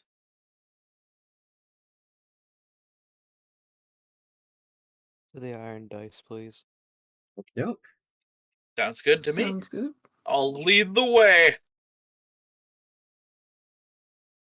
So as I'm going to look as confident as I can, not knowing the direction I'm going. and Johnny will actually lead you guys down to it's whatever the ground floor is of this town, which is built on rock. And he leads you through the cacophony of different wares being sold and nefarious or not. And he leads you down, and as he gets closer to your destination, he tells you all, I will not be coming into the Iron Dice with you folks if that's okay. I've got some some plans that I got to take care of here in town.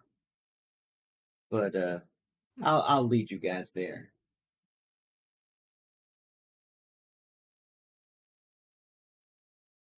The mace Oh, that I had, can I use it or does she have to attune to it?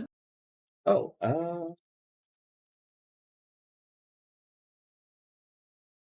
it as you're starting to feel it around and play with it a little bit, you can feel that telltale sort of pull on it that it does Mhm. require some attunement. Yes. Okay. And could I possibly suss out what he means when he says he's got business? Sure. Roll insight for me. Sure. Johnny's getting a lot of sus, isn't he? I mean, Not great. Let's see. Insight of 4. Rolled a 1. 4. Ooh. Ooh. You get the feeling that it could be anywhere between a brothel somewhere, or maybe he just doesn't want to go wherever you guys are going.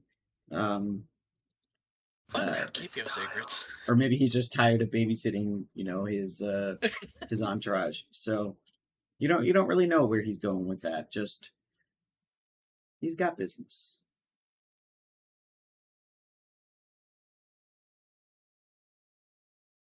And also, Tyrion, you feel the same sort of attunement pull that you do from your bow that you bought.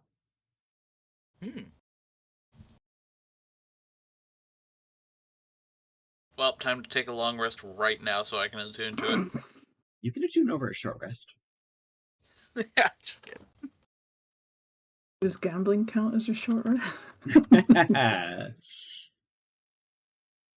So as Johnny leads you guys to the entrance to the hook, he calls it.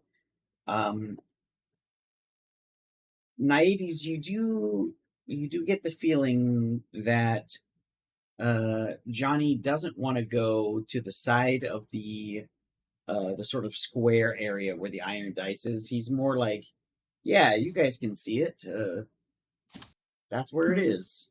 Kind of staying on the other side, kind of staying away from the hook area.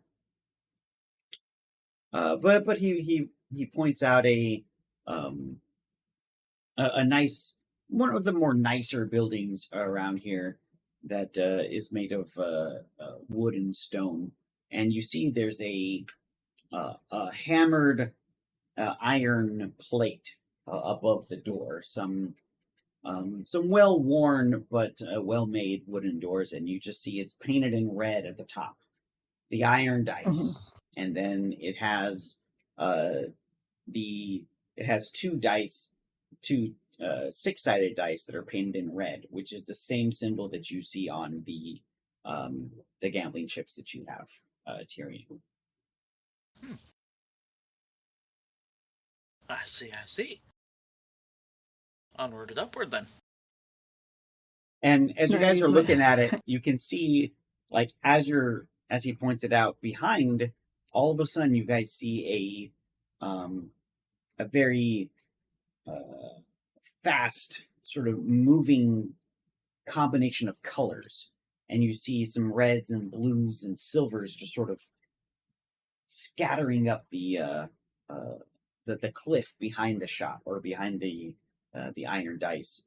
And as you guys take a moment to look, you can see sort of iguana-sized lizards that are scrambling through this track that's sort of etched into the side of the cliff, and you see them just scrambling over each other, trying to get ahead of each other. And at the very top, it doesn't last more than probably 15 or 20 seconds until at the top you see them all jump through a hole in the top and then disappear. Is it just an illusion or actual things? As far as you know, it was real. I mean, roll an intelligence check for me. I guess investigation?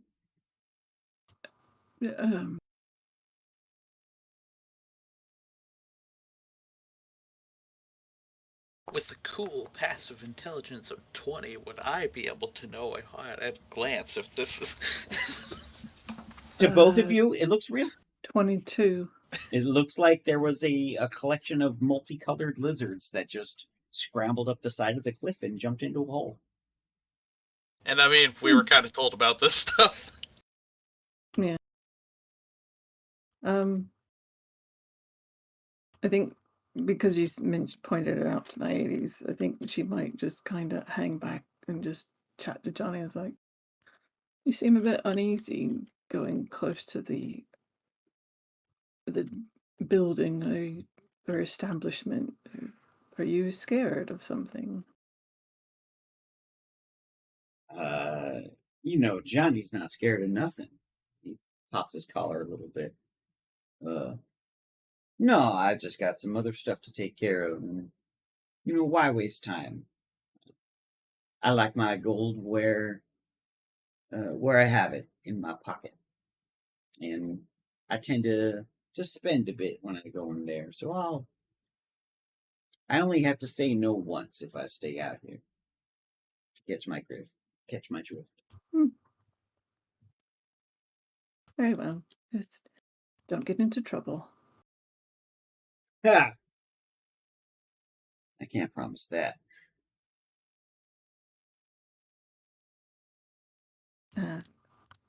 With that, she's still a bit unsure. I don't know, maybe he owes somebody money. Well, go ahead and roll insight again if you'd like. Oh, okay. It's actually his ex that's in there. Yeah, it's XYZ. As you just see like a bottle come flying out of the window. Johnny! I told you, get your ass out. 25. Would you never to show your face right here? No, 25? Yeah. Yeah. Yeah, well. Johnny, with all the bravado that he puts on, She gives him the look. That kind of. he really doesn't want to go over there. He really either I mean, you don't know why, but there's something that scares him. Yeah, okay. She's not trying to make him go. She was just curious about he seemed so uneasy. That was all. Yeah, and usually he's really good about that whole bravado shtick that he puts out. But you could feel some of the cracks in that as you guys got closer to it. And yeah, that's what you get. Okay, well, I think sensing that, then she would just rest a hand on his arm and like, you don't have to go. You can stay where you're comfortable. Well, I appreciate that. The other guys. Well, meet back at the ship by sundown, so I know you guys didn't get into trouble. Can't promise anything. She calls back as she says. And he'll give you 2 finger guns. That's my girl.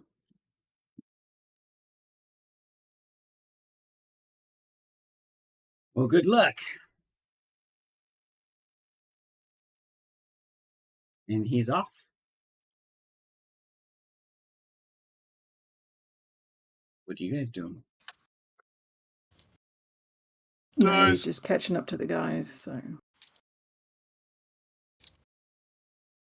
I assume you guys are walking in. Yes, we are walking in. Okay. Rev up those fryers. As you step through the weathered wooden doors of the Iron Dice, a wave of warm, smoky air envelops you all.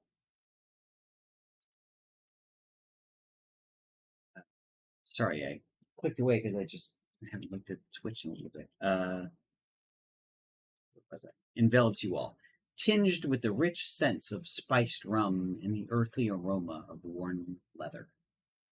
The dim, flickering light from hanging lanterns cast a golden glow over the bustling interior, where the murmur of hushed conversations blends with the clatter of dice and the occasional cheer from the crowd.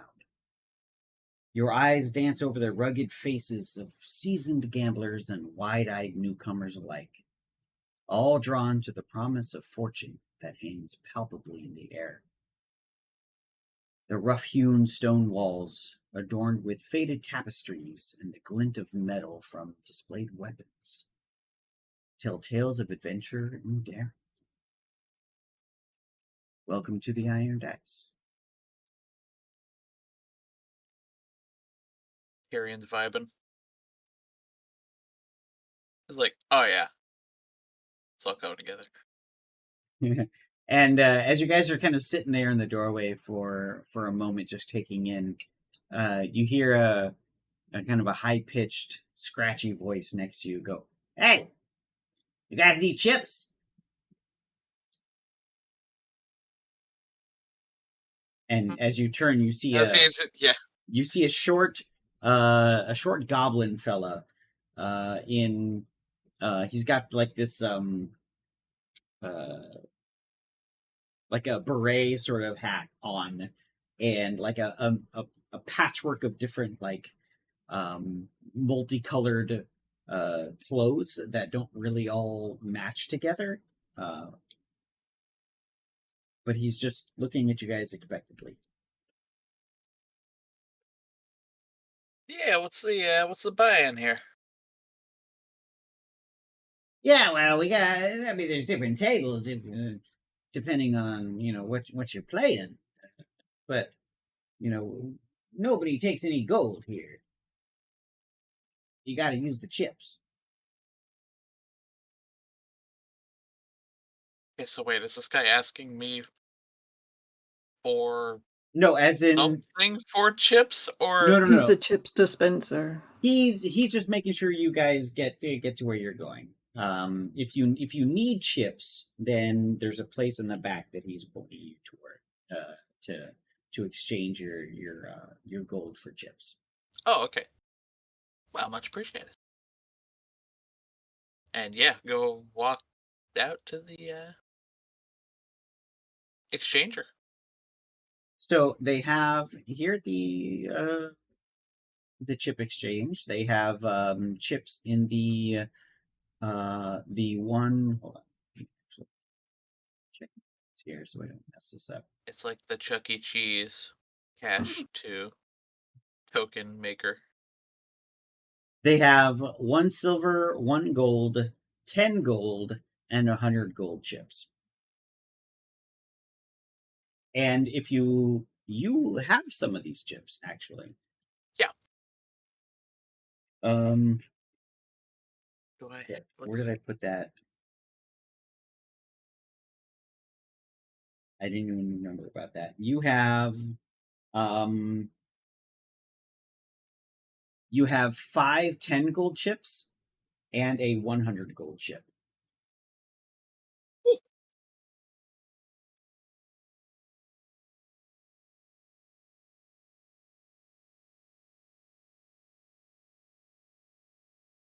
Yeah, sorry, just writing it down right now.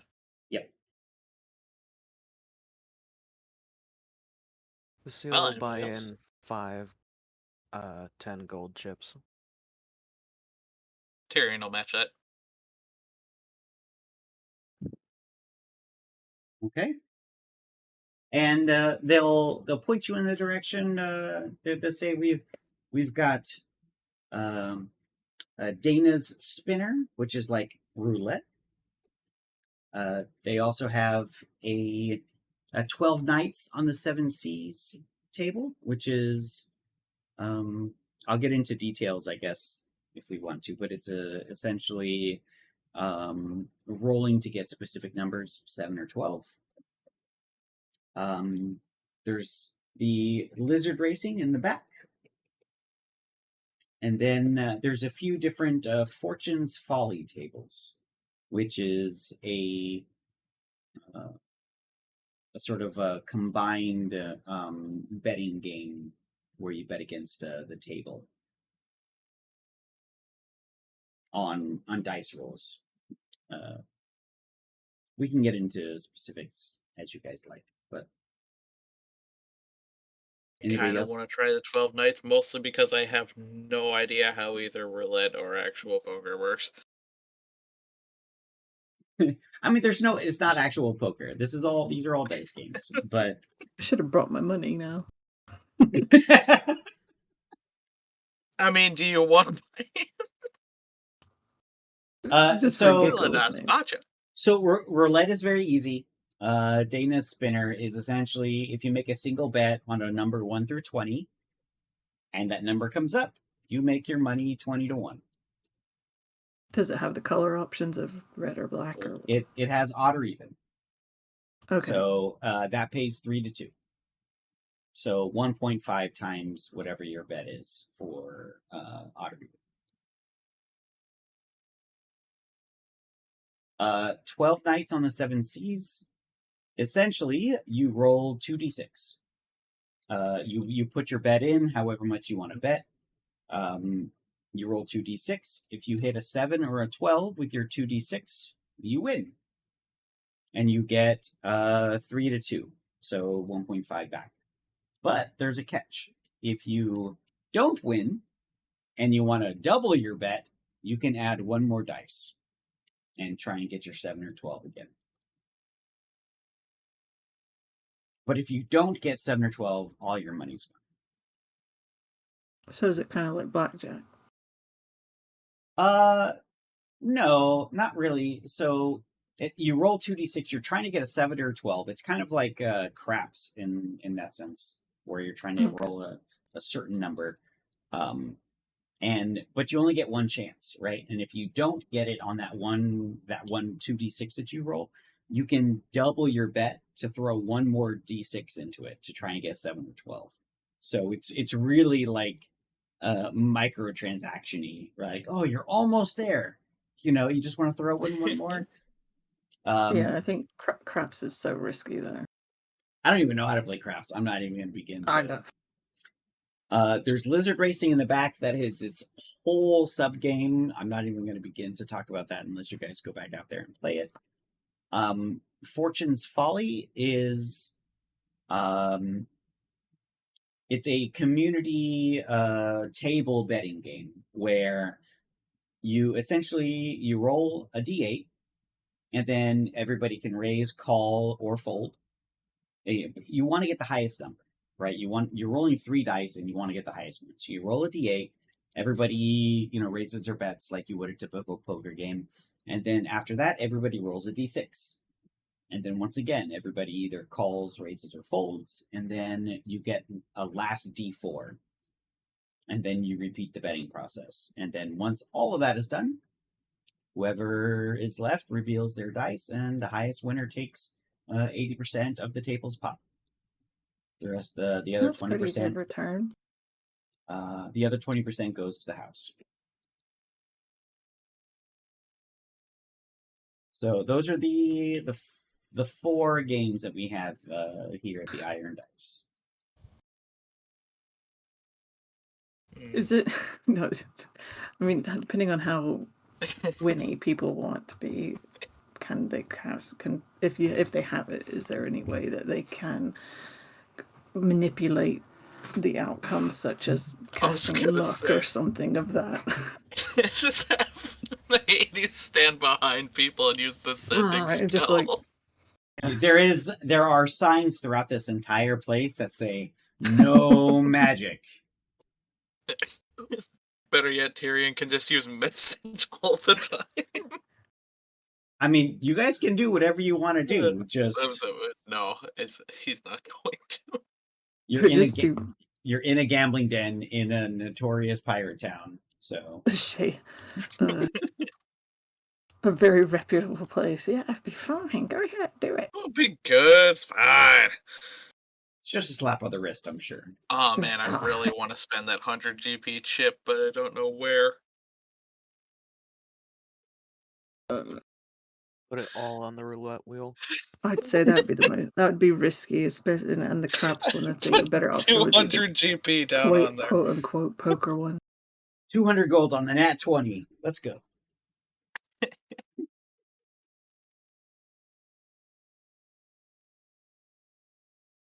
Yes, what you guys doing? Vasile would like to check out the lizard races. Of course. Okay, so the calls and the cheers from the door leading to the back of the Iron Dice. Once you make your way back there, you're welcomed by a mass of people. The lizard racing is seemingly much more popular than anything that's happening inside. That's why they were all running up the wall. And once you go back there, along one side of this back area, you see probably about 20 cages, all propped up against the wall. And in each cage, you see a very brightly colored iguana-sized lizard of all different colors. Purples, greens, blues, silvers, golds. Some of them maybe shifting between some of these colors. They're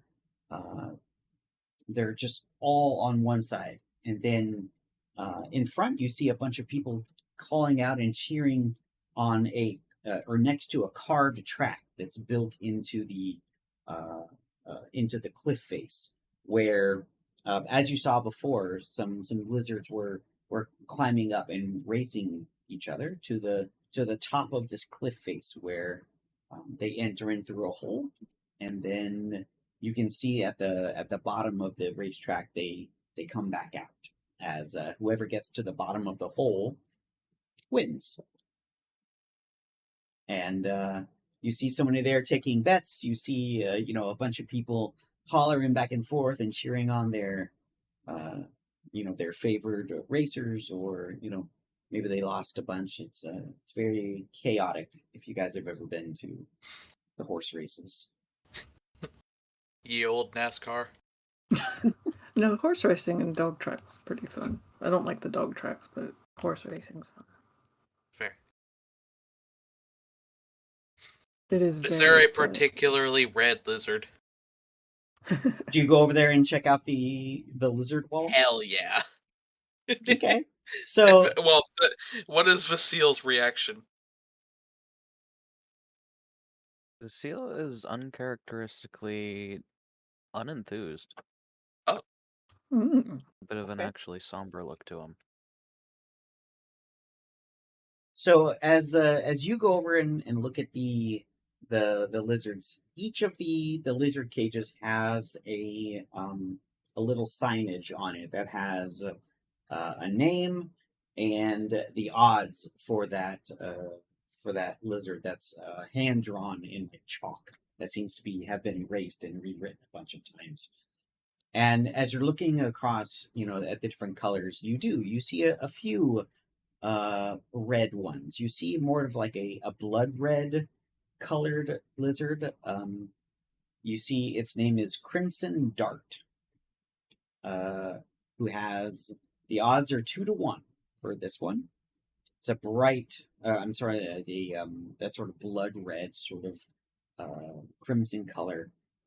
And then what else do we have? I think I have another one. Oh yes, you have another red one called the Ruby Runner, who is more of a brightly colored, shimmering, almost like a red dragonborn sort of red color to it. And this one is 3-1 odds.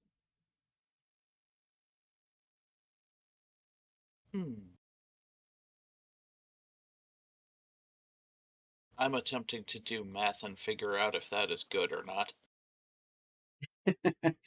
So, I mean, I'm not going to try and figure out what all the odds are for you, but essentially it pays 5-1 or 2-1 or whatever if they win. Okay.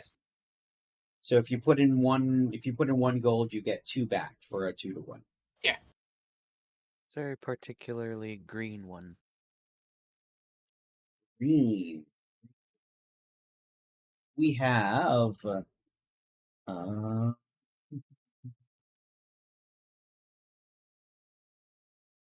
so we have one that's very spiky. Like a lot of them are very smooth, but there's one that is this sort of muted, almost like an olive green that has these protrusions that are out. And this one's named Cactus Creeper, with 5-1 odds. There's also oh yes, there's Emerald Enigma, which is like a bright green, very shiny.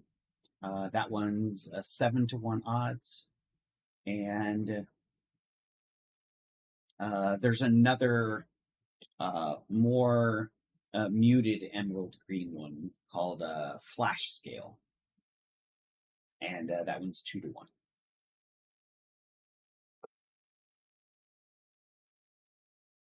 Are you allowed to bet on more than one lizard? Yeah. Very cool. I'm gonna put the 100 GP Well, down hold on. on. You Okay. hold on. My bad. was So in the best input.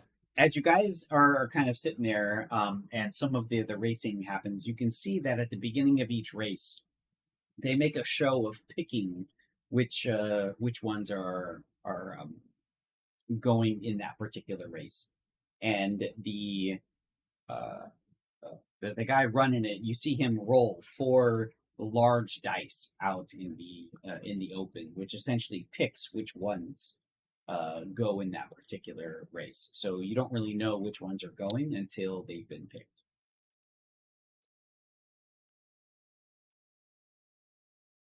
Damn. Sorry. All right.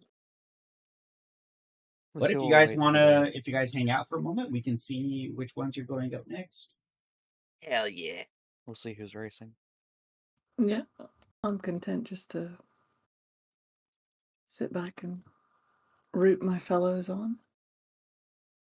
Okay, you see the human individual that's running goes, okay, settle down. Let's see who's racing next. Get your bets in for. Let's see, we've got Quicksilver.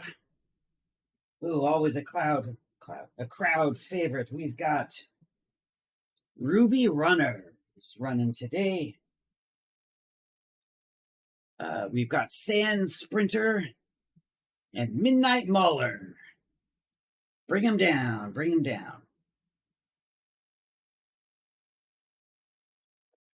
So they have, what did I say? Flash Scale, which is, wait, did I say Flash Scale? No, Quicksilver, Ruby sorry. Runner, Quicksilver, Sand Sprinter, and So Quicksilver is this like really shiny, chromed out sort of lizard. And he's got 3-to-1 odds. We had Ruby Runner 3-to-1. Sand Sprinter is 7-to-1, who is like a just like a sand colored lizard, and then Midnight Mauler, who is very dark, like almost pitch black colored, and he's got 8-to-1 odds. Oh. Heidi's picks hers in her head. I'm like, oh, I'd go for this one. I mean, if y'all want chips, I have a couple. I'm gonna put 50 on the red one. Ruby Runner. So I was gonna put 10 on Sand Sprinter and 10 on Midnight Mauler.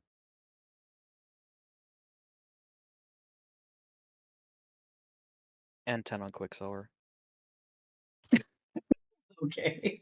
Gotta cover all my bases. That way I don't The only way lose. he can possibly lose is if Ruby Runner wins. 90s would be like, is rooting for silver in her head. Haters preying on my downfall.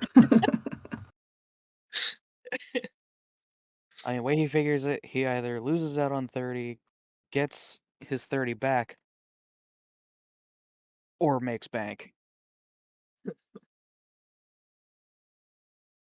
Maybe I should have put some more effort into making sure that these were harder to lose money on. But anyway. Okay, so as they take out the different cages, they rack them up in this metal contraption at the base of this racetrack, and you see the guy, get your bets in, 1 minute, get your bets in. Do they look well looked after? The lizards. Roll I guess animal handling. I can have a look. Not that it would make any difference, but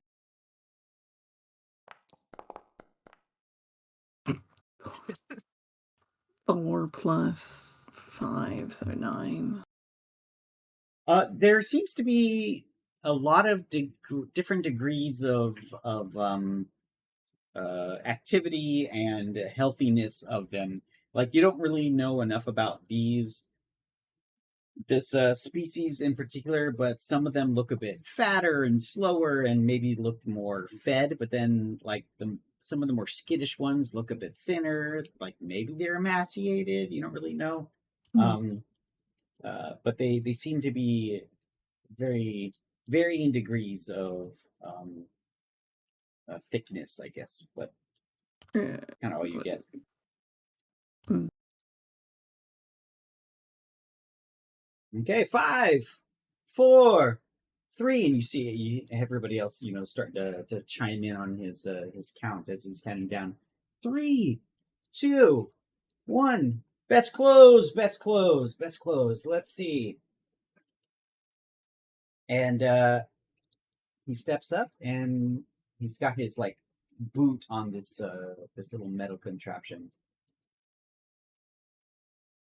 and he starts his countdown again. You guys ready? 5, Mm-hmm. 4, 3, 2. Two. No, he messing around.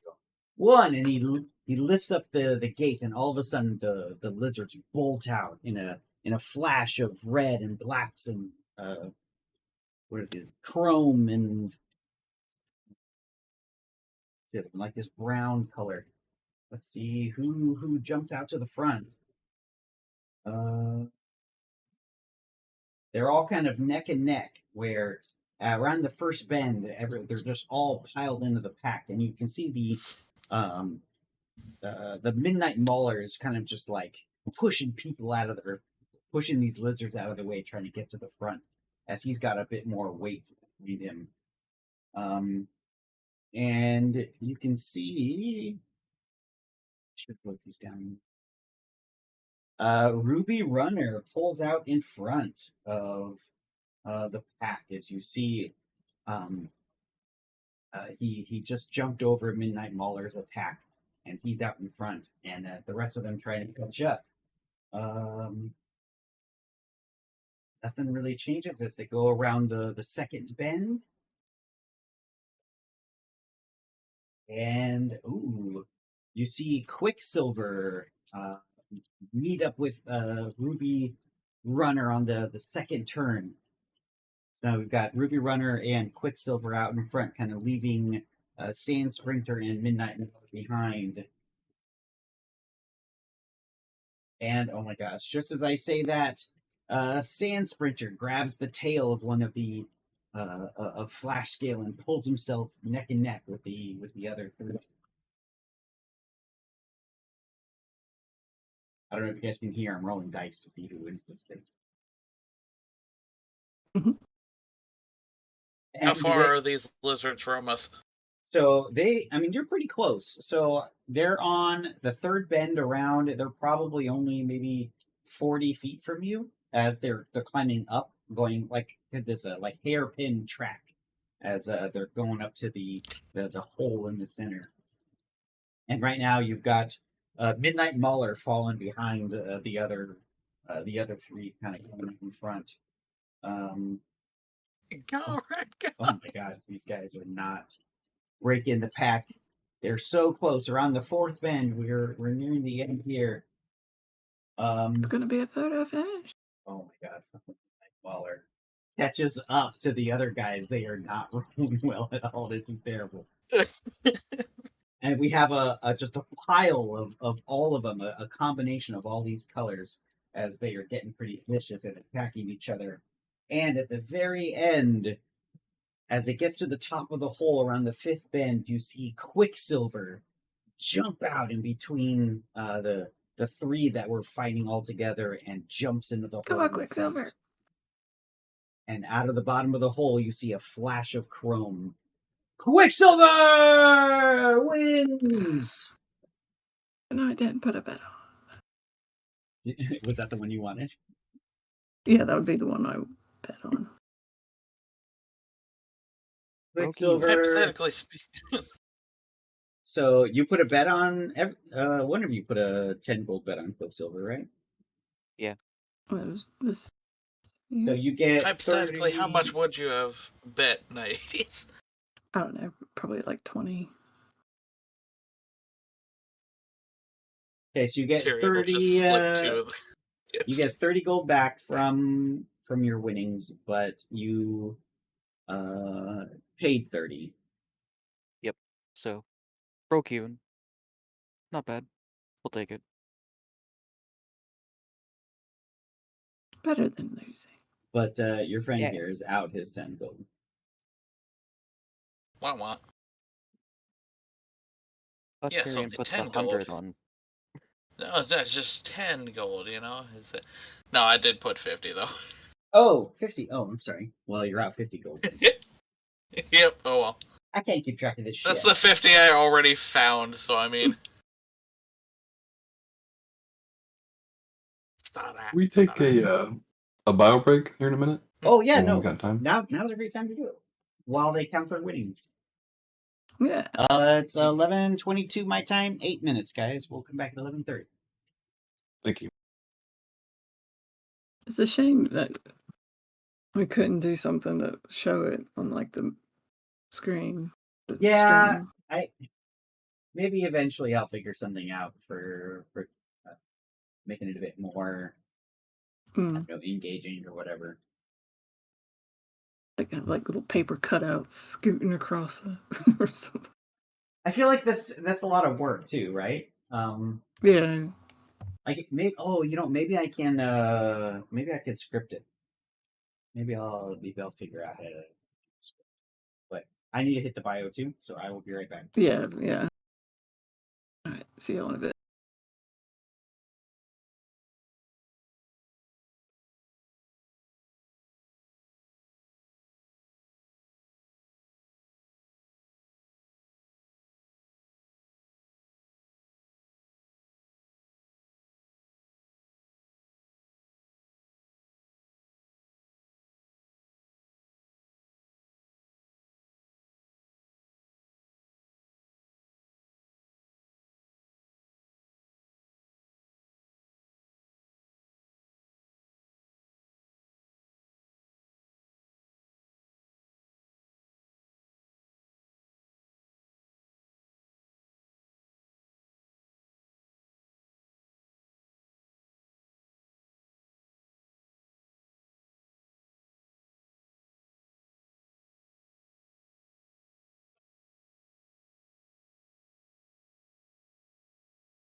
Lizard racing is fun.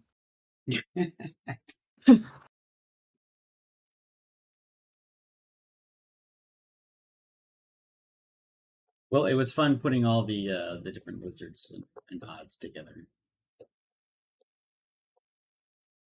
Red should have won.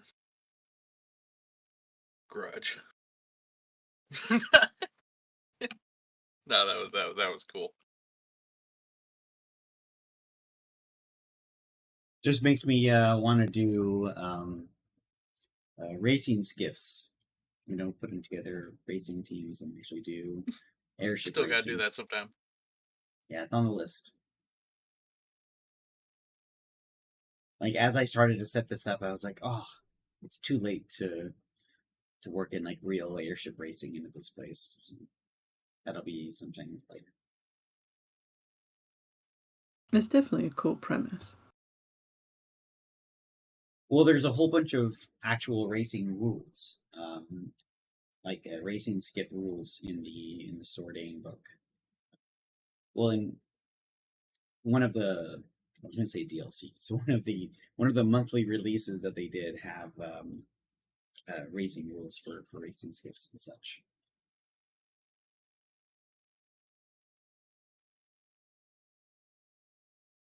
Eventually, I'll read through it and actually know what the hell how it works.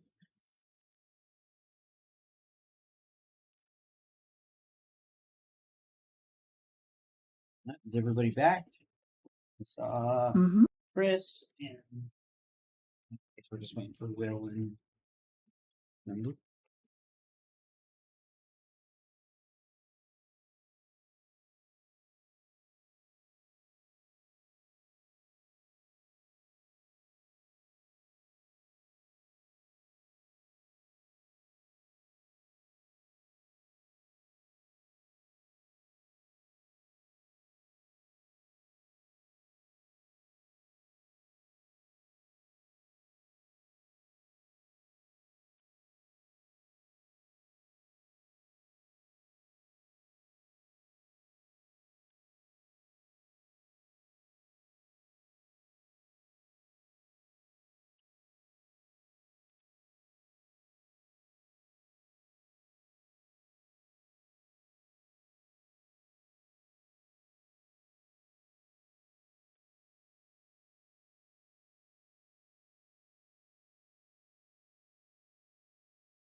Use this time to read the memes channel on my phone because I can't do it on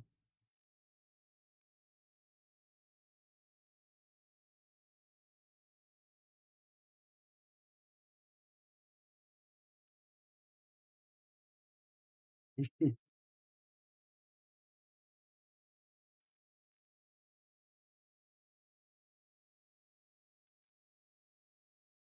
Oh, I don't even know what that Joey one is for. I feel like that was a very in context one. It was after the That was ship Lawrence. pulled Oh, into. Oh. Poor Lawrence. I really have to stop shitting on that guy. I heard Jean-Luc. We got Will back.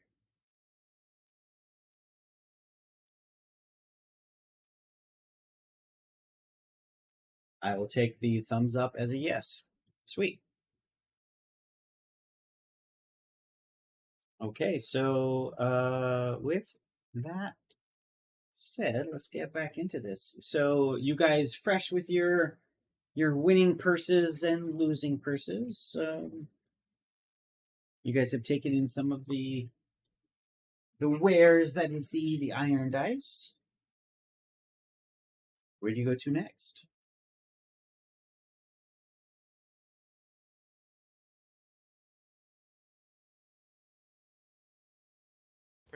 Where's It was here that we were probably gonna maybe find some information about the whereabouts of Havik and her crew, right? Yeah.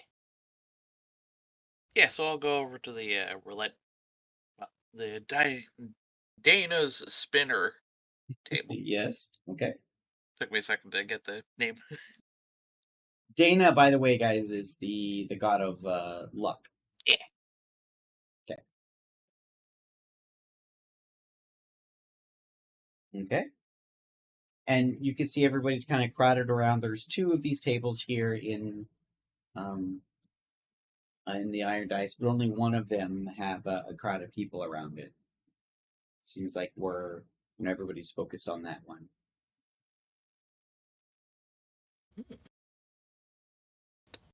Is there Listening in, anything? anything that looks like a I wouldn't say a pit boss, but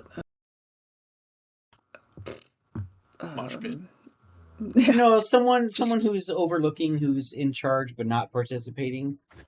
Yeah, kind of that kind of authoritative, like presence of a person, or say actually the owner of the establishment or anything like that. Or Go ahead and roll insight.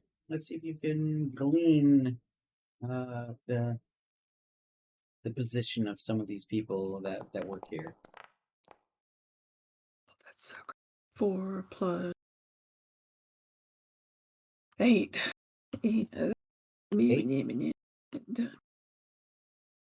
Sorry, 12. 12. Okay. So you looking around the place, you do see that there are quite a few large bouncer type individuals of Dragonborn and Titaran individuals. You do see some other employees that are going between the tables and moving chips around. You don't see any gold being passed around. Anybody kind of getting roughed up or crossing the line of the establishment? No, everybody's pretty there for having fun, and you don't see anybody long in their cups making a scene or anything.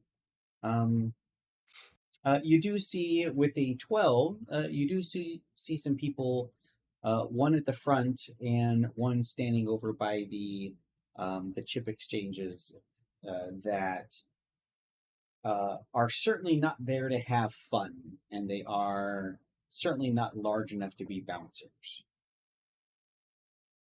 You What don't do know they? what Can I you tell don't know what they what they're do. wearing, or? Yeah, they're both wearing. So everybody here in the Iron Dice are all wearing this sort of uh, like gunmetal sort of colored leather, not armor but leather clothing, and they all kind of wear the same colors and in style. And you can see that these folks are also wearing that same gunmetal colored leather style. One is a half elf in the front, and another goblin in the back by the gap. Was it the goblin that greeted us when we arrived? That was somebody different. There's Oh, okay. two goblins. Is anyone particularly nicely dressed? No, you just see the same kind of uniforms spread throughout everybody. I have no idea what I'm looking for. You might have to talk to somebody. Mm-hmm. I'll just keep hanging with the guys then. Okay, Tyrion, you were doing something before? Yeah, it's just keeping a general listen out. But At if he the roulette starts table? attack, yeah. I'm just fitting in as just as I play some bets.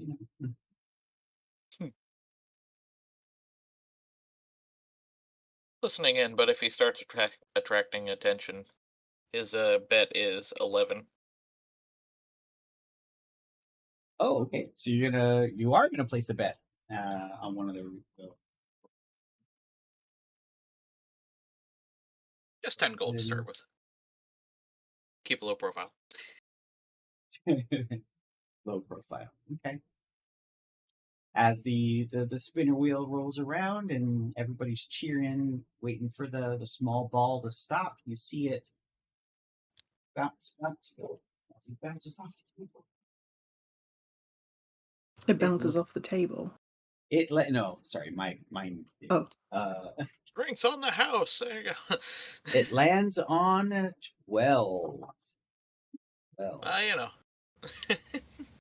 and you see Day one late, guy's short. like, Been there before. Starts, picking up all of his gold or all of his chips. He was one person more. Yeah. Well. As went yours along with are as your chips are scooped in by the dealer. Yeah, oh yeah. It was only 10 gold. It's fine. It's fine. So, are you guys talking to anybody? No, but he is listening intently for any signs of conversation about Havig or possible piratey people. Go ahead and roll a perception check. Absolutely.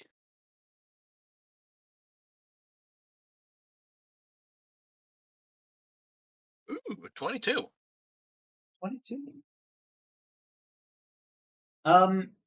The energy here is very high, very happy, very energetic. You get the feeling like there's a lot of winners. At least right now, there's a lot of winners. You hear a lot of people just cheering on their favorite games, or maybe they're here with somebody else and cheering on, them winning. You hear a lot of losers and just back and forth. You don't hear with even that role. The focus here in the gambling den is really just to make money or die trying, I guess. Don't really hear much of anything else of the pirate variety or of the Havig variety.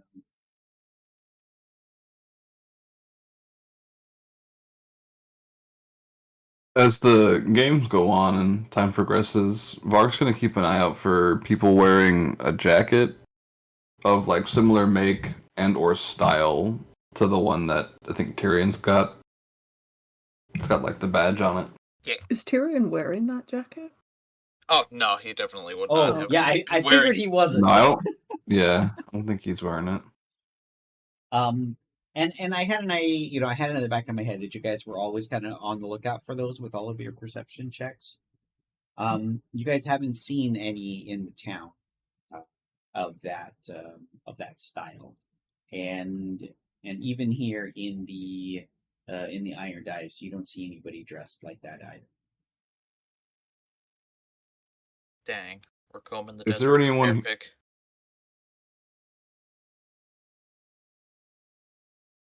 Is there anyone here that seems bored? The bouncers, the bouncers seem a bit bored, because there's really nothing happening and everybody's kind of. It's not night, right? What Mhm. time is it? It's like 3 or 4 in the afternoon. Oh, so is nighttime the best time, you think? I mean, that's generally when things get a bit busier and rowdier, because there's a few tables here that don't have people working at them.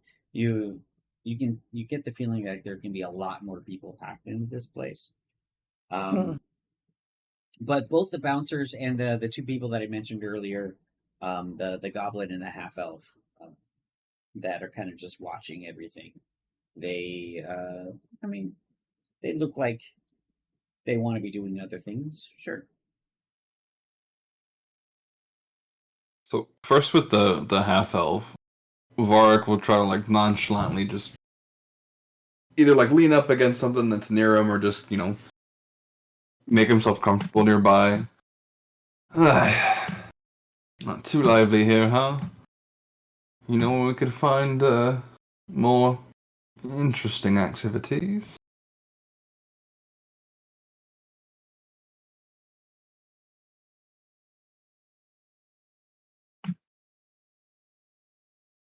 Roll a persuasion check for me.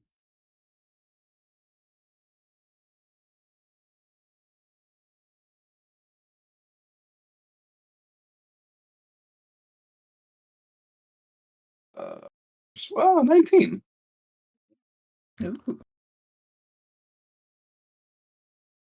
Well, there's everybody here in town will take your coin. What are you looking for, my friend?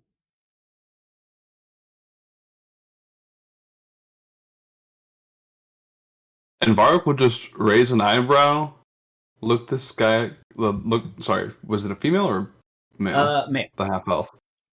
Look this guy up and down.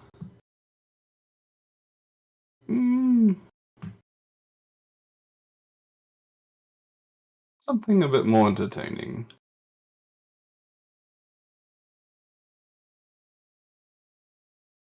Well,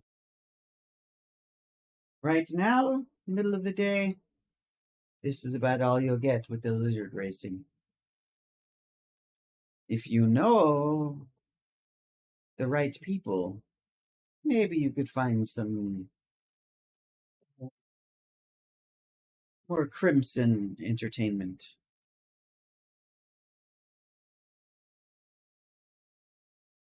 Do you know any of these people?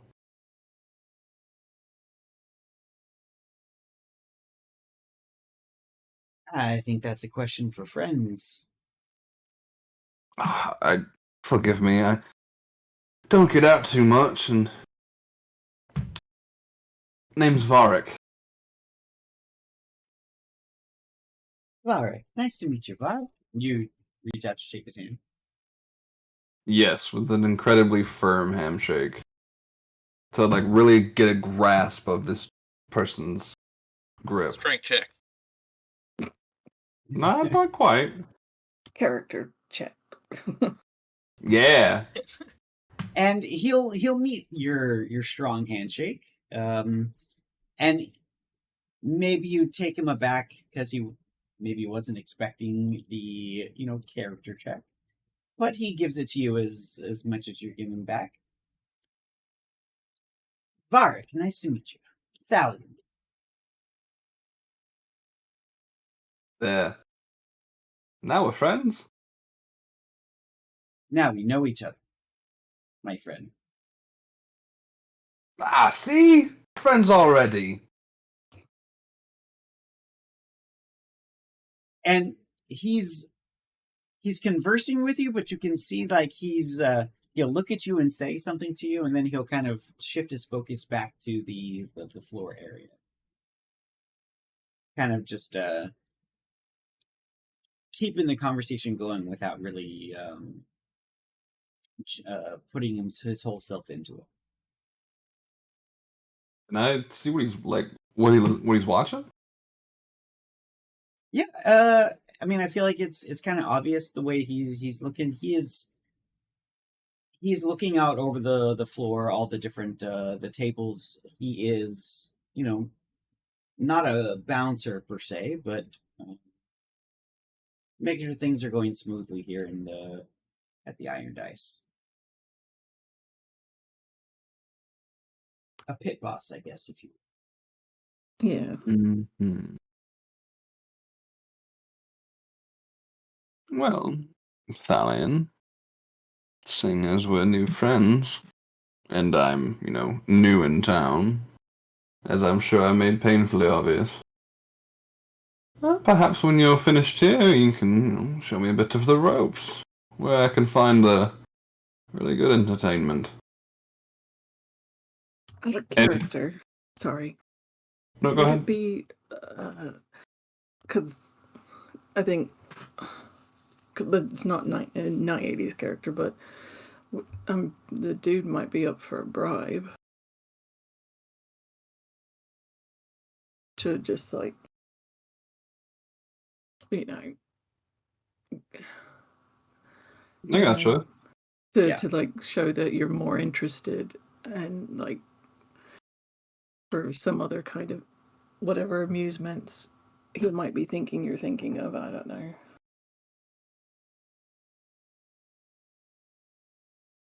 Varric he's had some practice in particular with underground trading of goods.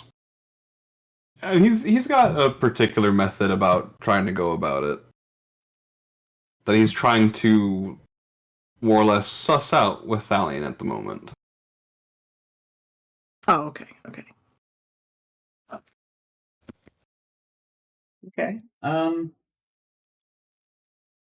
And just so I can make sure there's no gray area here, Adam, like Yeah.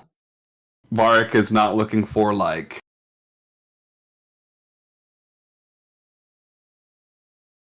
I can't put it like more eloquent, like erotic entertainment. That's not what he's looking for. He's looking for more like the underground, Yeah, like sounded black like he was market talking type of about entertainment. pit fighting or something. I don't know. Yeah, Yes. like something along that nature.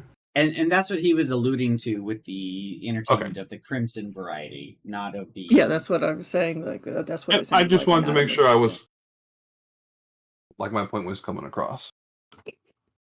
I want to go to the strip club. Well, I'm sure there's all kinds of like shady stuff. I just want to make sure that Dog Sorry. walk. You're in the wrong game. We can't do strip clubs in this game anymore. Sorry, we ruined it. yeah, we tried that once. It didn't go very well. But no, okay. This one's not all you I think can. it'd have been dick. I don't want to talk about that. I don't want to talk Never about that. Okay.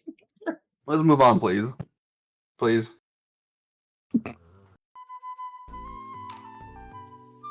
Thank you. That was calming music there. Sorry, where was I? Oh yes, your high persuasion roll and asking.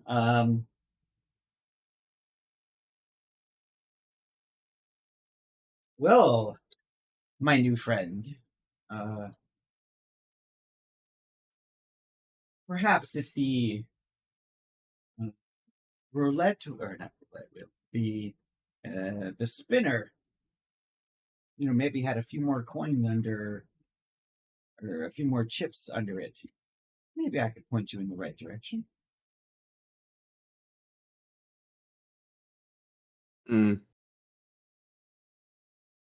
If that's what you're worried about, you're clearly not the person I'm looking to talk to. As Varric will kind of just give him that another look up and down, trying to be like a little pretentious. If I'm honest, he gets what this guy's getting at, but he's like, no. I'm big money. I'm not playing at the tables here. Okay. Definitely like an act.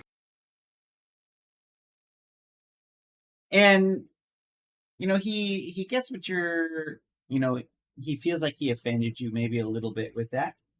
And he'll say, well, friend, you're a bit early for the backroom tables.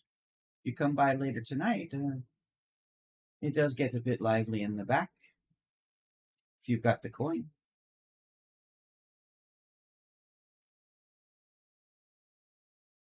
I've always got the coin. Let's see if You've everyone always else got the can keep up. dice.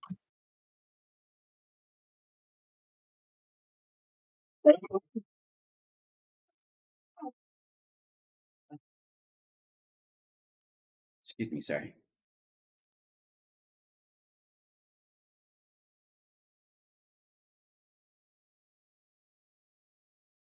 So you get the feeling like this guy is heard, and is approached all the time for whatever, and he's Yeah, kind of just directing you back toward the tables and such. Yeah, like Varg's got the information he was looking for, at least from this guy.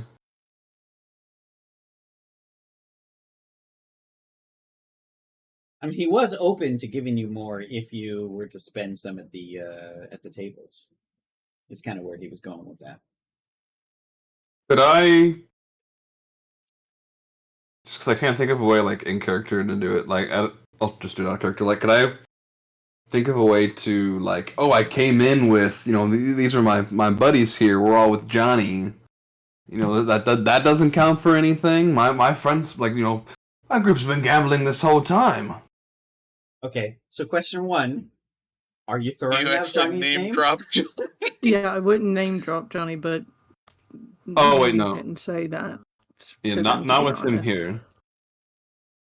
Sorry, not with him not here. Okay, and 2, do you like say, my friends and I, we've been here for a little bit. The lizard racing is great. Like, do you kind of, Like, kind of tell him? you are, I'm sure, as observant as you've been this whole time. You saw who I came with. While I might not myself been spending money, we're not bringing nothing to the table, and I'm saving myself a bigger fish. And like Weird. this whole time, like he's really like not focused on you. Like he's talking to you, but you're not getting his full attention. And he'll say, well,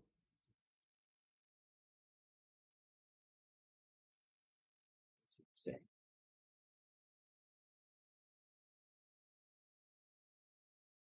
if you're looking for entertainment, maybe Garrick. You can ask around over at Garrick's.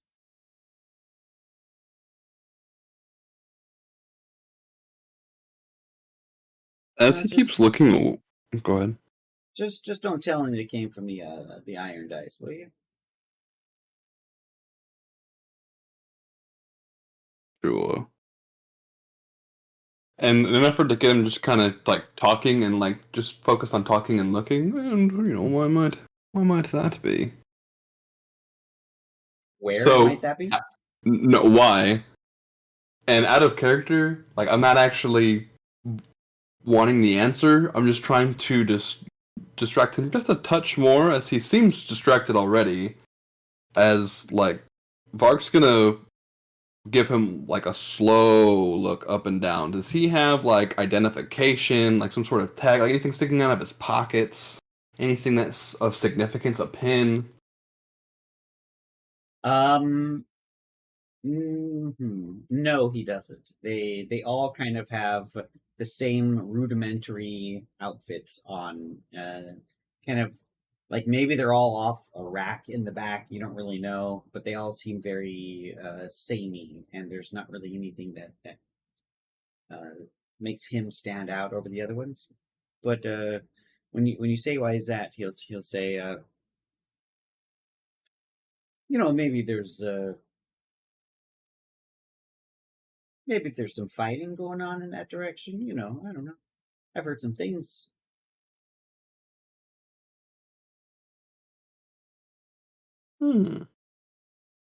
That's a start, I suppose. Looking for Garrick. Garrick Hammerfall. I remember the name.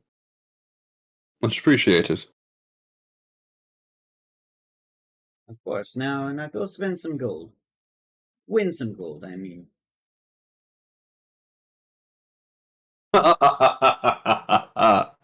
Mark's just gonna laugh boisterously as he walks away. He'll give you a smirk. He knew what he was doing.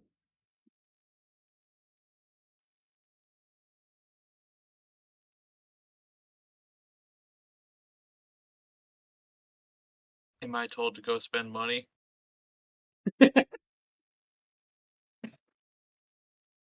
No, I mean, as far as Vark's concerned, you guys were already doing that.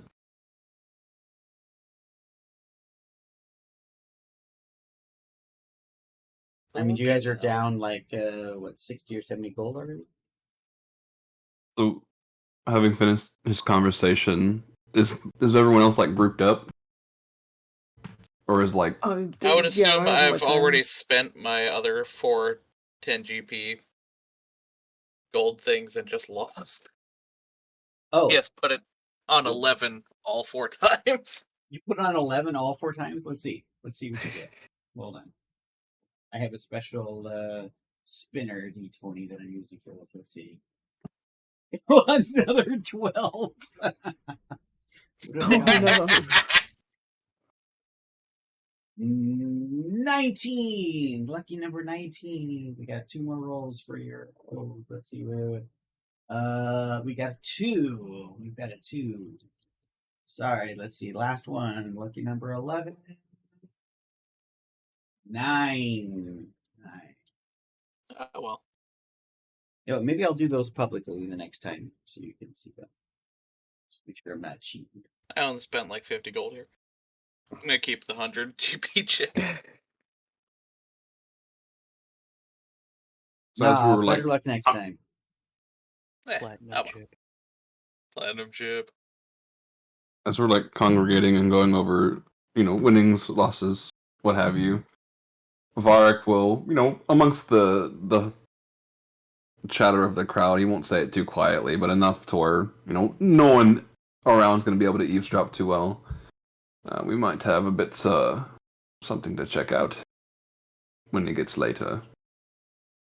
Oh, I'm glad you were successful. I heard positively nothing. And lost well,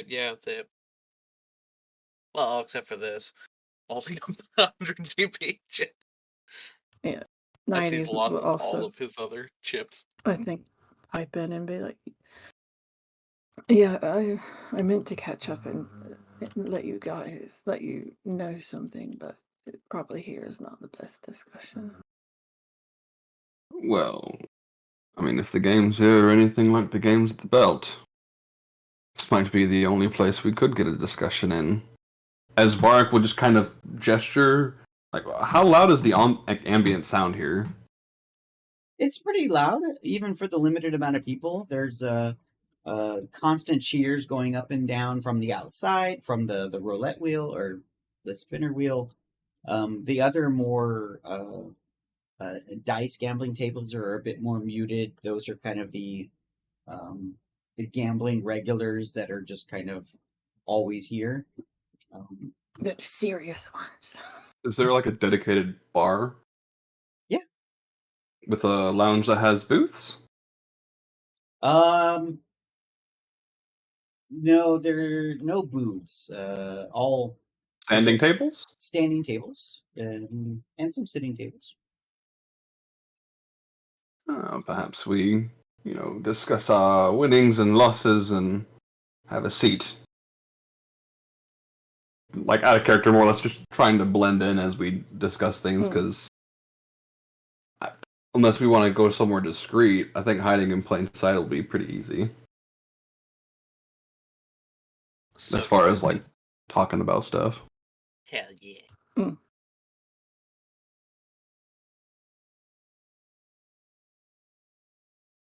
Okay, well, you guys find a table, no problem. Yeah. A Mosey barmaid on comes up. over to. What can I get you, fellas?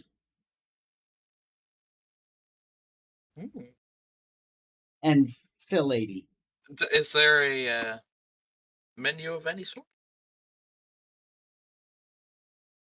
Oh, you're funny. What do you want? Wouldn't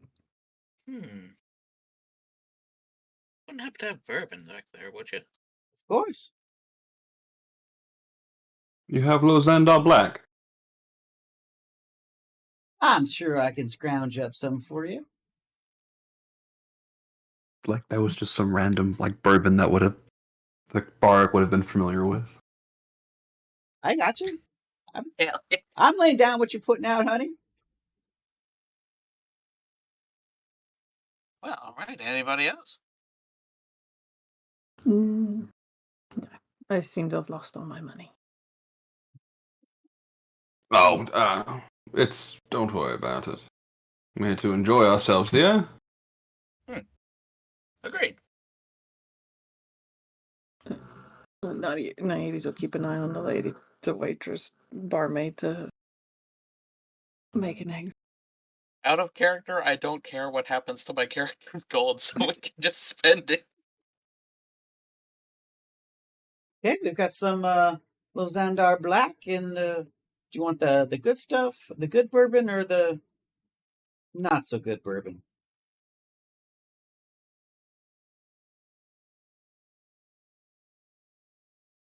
Not so good it is. I will be right back. That was for Tyrion, right? That was for I thought Tyrion. that was for.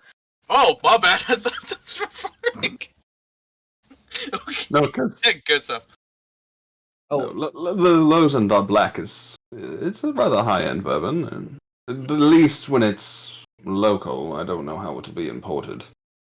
Well, it was pretty good when we had that bit of drinking there, but I thought you might remember that. In fact, I don't know if you have another story, but you could use to pass the time. And out of character, Chris, I'm not asking you to tell an actual story. Like, if you just want to, thank you. I'm sorry. out of character, Tyrion tells a really good story. Oh, that's great. That's fine with me, man. Cool, because I have losing it, bro.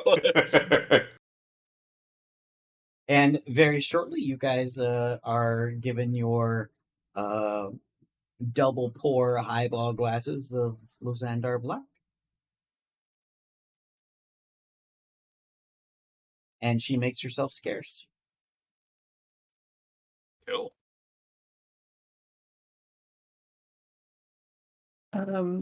Actually, and I as well, just quietly say, it's like, I'm surprised. Sorry, the dog's crying on me. It seems rather. I'm not being familiar with these types of establishments. It seems rather docile and quiet. Well, if these are anything like the Colosseums on the belt, the real fun is behind the scenes. I meant to say something whenever we came in, but you have all stepped in, and we'll just say, Mr. J. I sound like Harley Quinn now. I was gonna say, Mr. J. Mr. J. Mr. J. Oh, dang it! Sorry, 1 second. Where you do the whole Mr. Pink and Mr. White.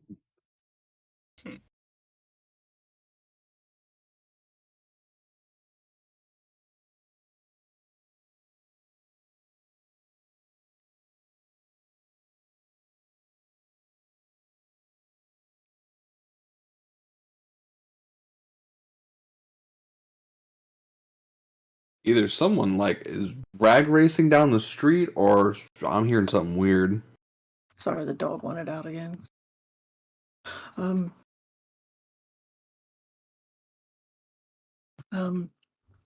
Mr. Jayavara Travel Company,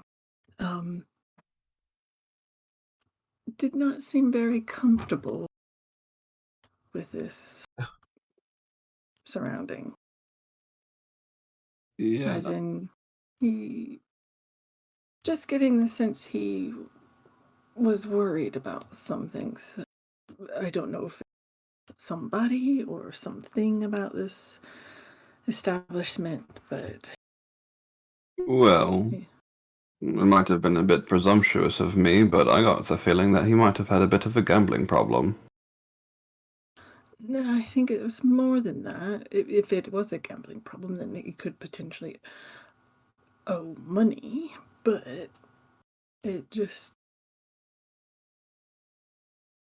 I don't think we should be too friendly with any around here and potentially state that he is a part of our company, so he isn't put in any danger.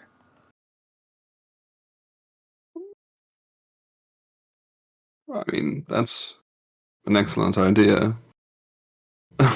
Unfortunately, in a place like this, I don't know if word like that isn't able to be spread, especially once the Dockmasters got hand of it. Well, if he gave his name or an alias, I'm not sure.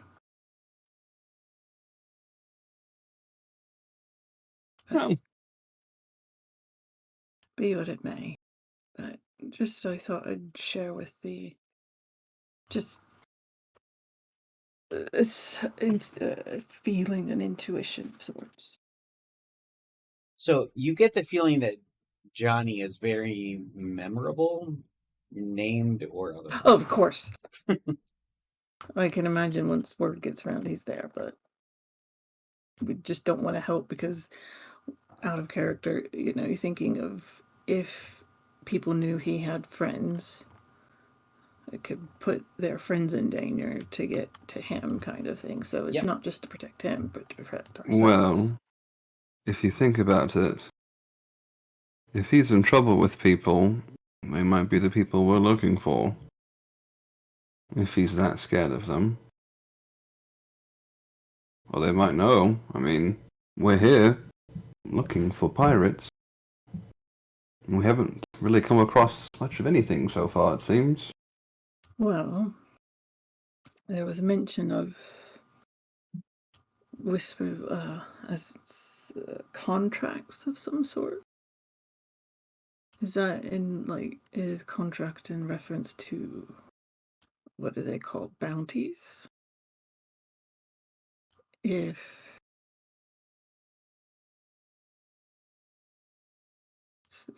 he's upset somebody that bad, we could see it from both sides.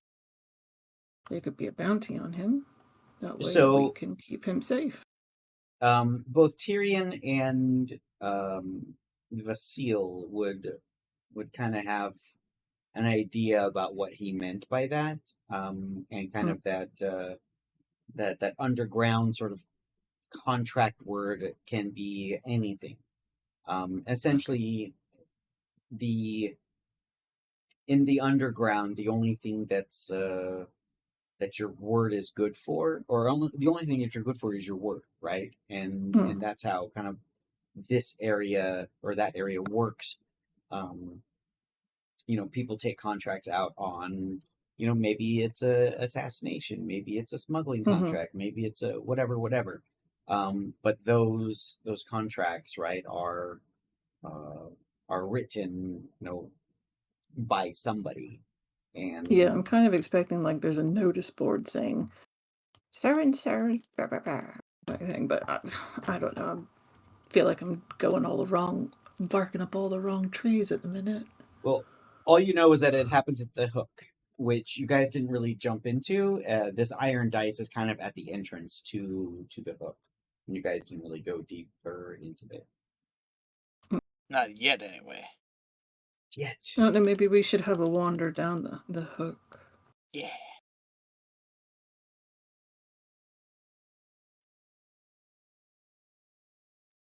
What do you think? Yeah. Return later but continue down the Well, we could simply go down the hook now and then return back here later. yes, that's what I mean, yes. Oh, map down.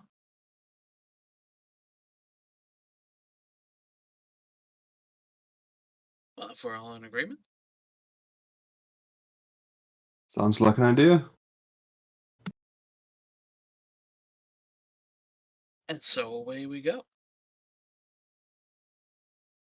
Okay, and your new half-elf friend gives you a little two-finger nod as you walk out. You guys are down, let's say 3 gold for the Luzandar Black. That was not covered. Okay. I'll cover that. Cool. Okay, and right when you walk out of the iron dice, you can see very plainly, and Johnny pointed you in the right direction.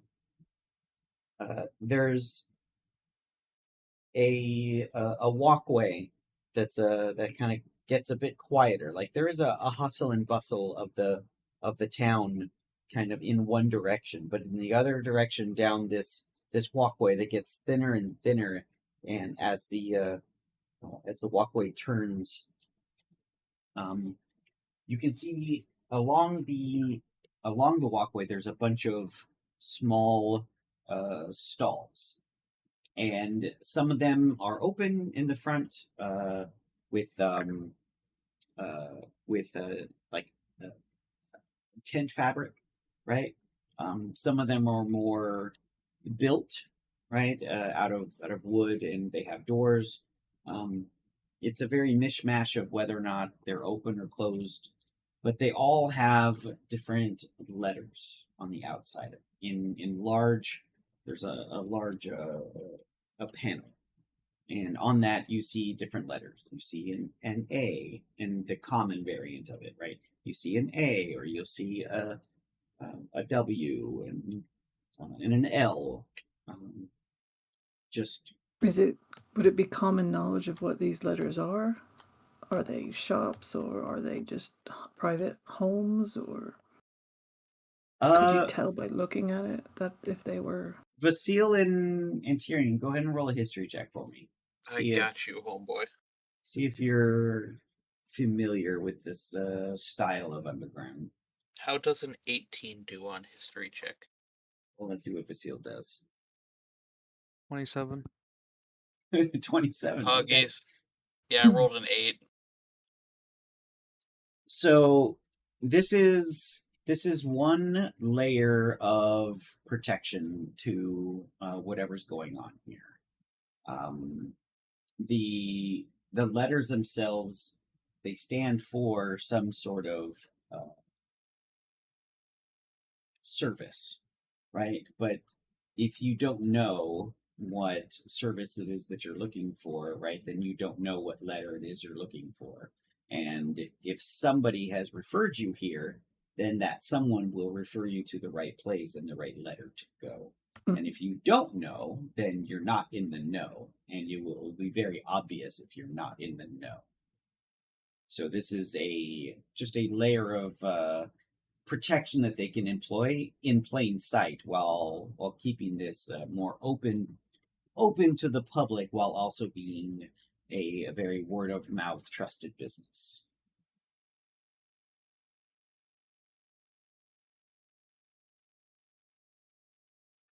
That's what We do not. you know, Vasile. Vasile would pass on the information and explain it to everyone else that you gotta know someone. Do we recall? Because I don't quite remember. In the null pile, was there any bits of letter? Was there anything in the jacket that distinguished any kind of these letters on? Let me see. There was not. Okay.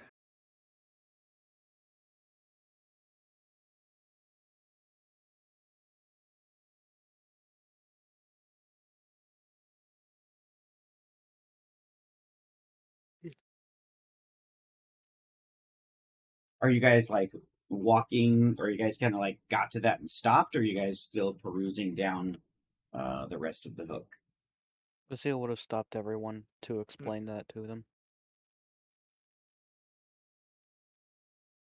Still looking through notes. Save steps and save time. Yeah, I'm just jotting it down in my notebook.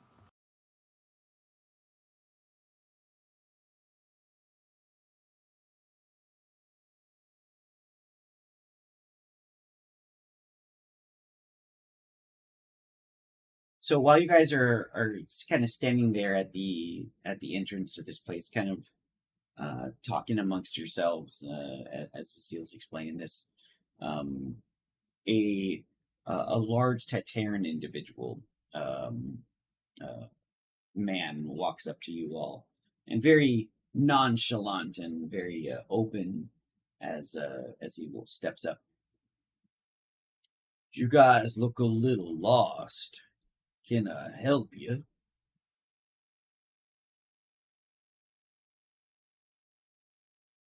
sure Tyrion would have a response, but give me a sec.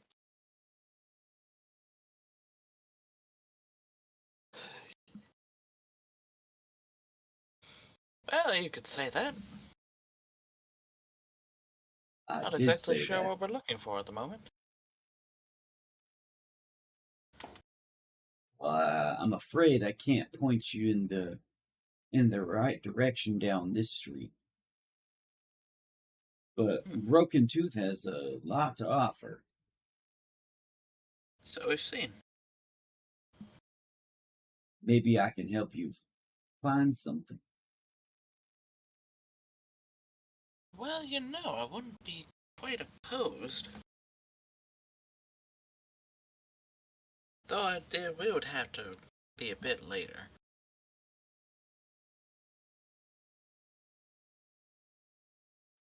I'm sorry, I wasn't following. Oh, well, it's... I'm not sure exactly how it all completely works, but got a few things I'm looking to track down.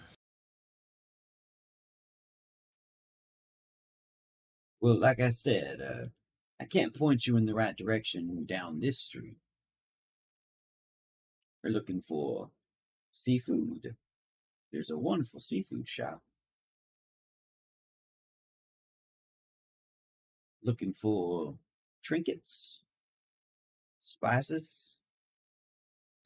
Looking to track just one, but I don't have it on me, and I also, out of character, realize that I do not have prestidigitation or minor illusion. Which I thought I did when I began the conversation. But I guess What do you could need? What do you need prestidigitation for? was going to create a tiny replica of the Goblin Eye pin. You need minor illusion for that. Yeah. Well, I mean, you can create a tiny trinket. It's presto. I feel like that gets a lot more out of prestidigitation than it should, because that's what minor illusion is for. If you think a different way precipitation, you can dirty something into that shape as well. Because it says you can clean or dirty. So, I mean, prestidigitation, the spell text says you create a non-magical trinket or an illusory image that can fit in your hand and that lasts until the end of your next turn. Oh, indeed. Okay. I stand corrected. Sure. So what do you show? Which I have neither, so. Remembering that I write everything down. Crack open the book and show him a picture of the Goblin Eye. One of these. Curious little bugger I found out in a, abandoned village of sorts. Only lead we have so far on the disappearance.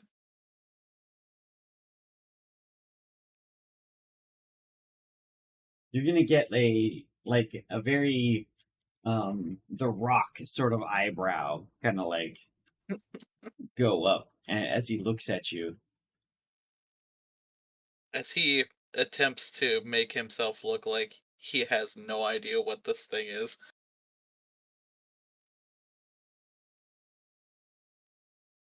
You know, I would probably keep that to myself.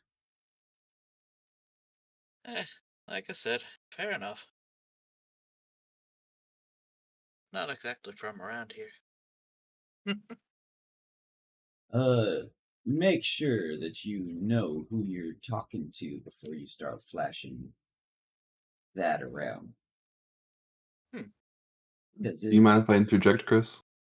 Not at all, please. Oh, please, forgive us. We are new in town, and I mean, could you help us out? That's what we're trying to figure out. What exactly are we looking at here, my good man? Uh, roll a persuasion check with advantage, playing the you two together, the city slickers Yeah. from out of town.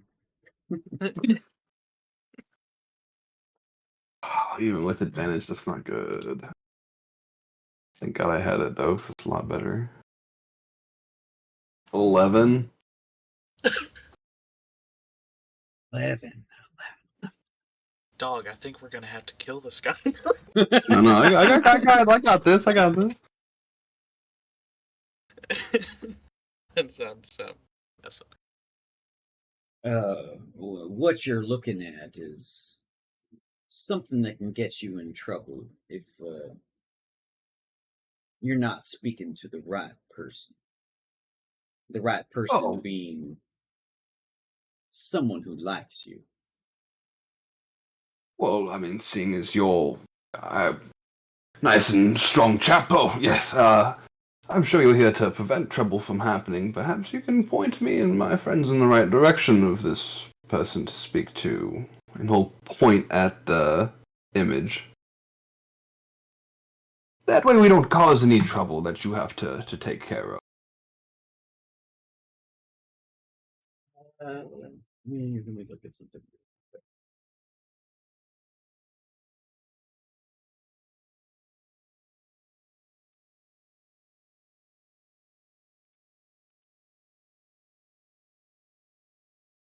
Well, since we are such good friends, and I would hate for anything ill to come of some fine folks such as yourselves,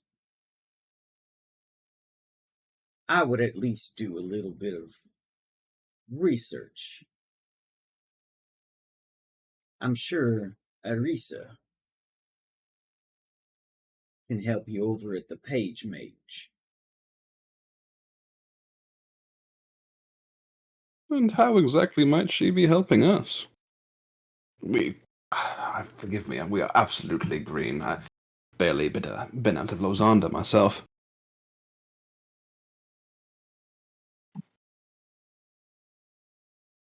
Look, my friend, just go talk to Arisa, will you? I suppose I was having such a stimulating conversation with this absolute specimen. But if you insist.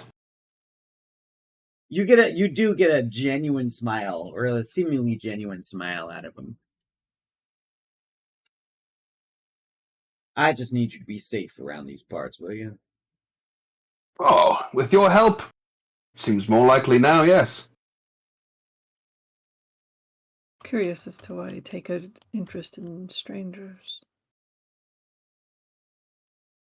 Curiouser and curiouser.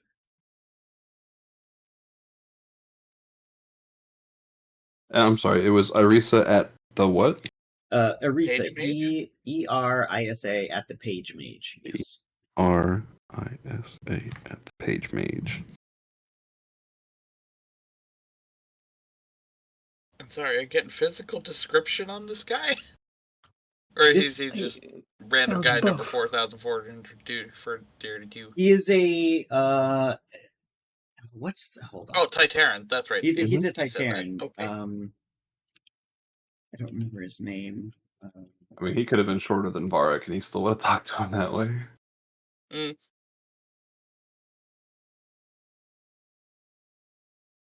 See if I can. He gives you very Alex Lewis Armstrong vibes from Full Metal Alchemist. Very large, bald, and no hair, and normally a Titaran's absolute specimen. I mean, normally Titarans have a lot of like tribal markings that are hereditary, but you see that this guy has none on his face or on his anywhere on his upper body where they normally are. But you see he's got a little He's got it lasered. a little mustache. Not like way mustachy, like actual Louis Armstrong, but just like a little bit. Lip duster. Yeah. He's a giant Freddie Mercury.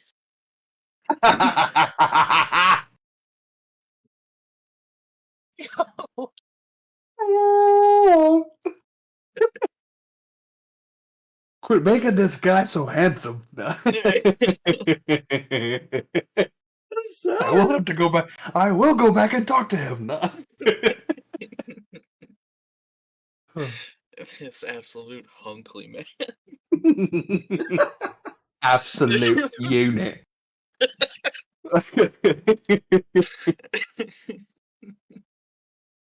Anyway,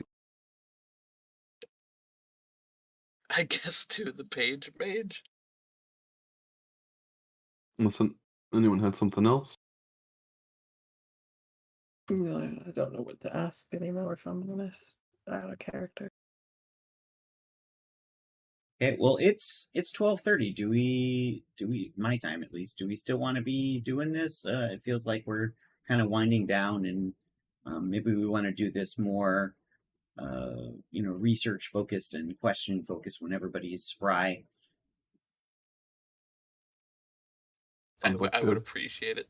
That would be appreciated.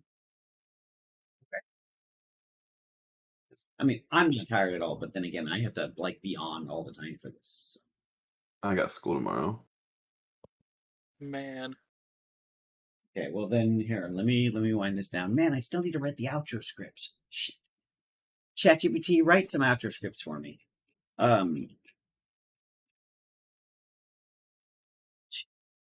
Well, anyway, guys, we're gonna be heading off here for tonight. Here, let me look at the camera. So I don't think I ever actually looked at the camera because I was looking at myself on the screen over here.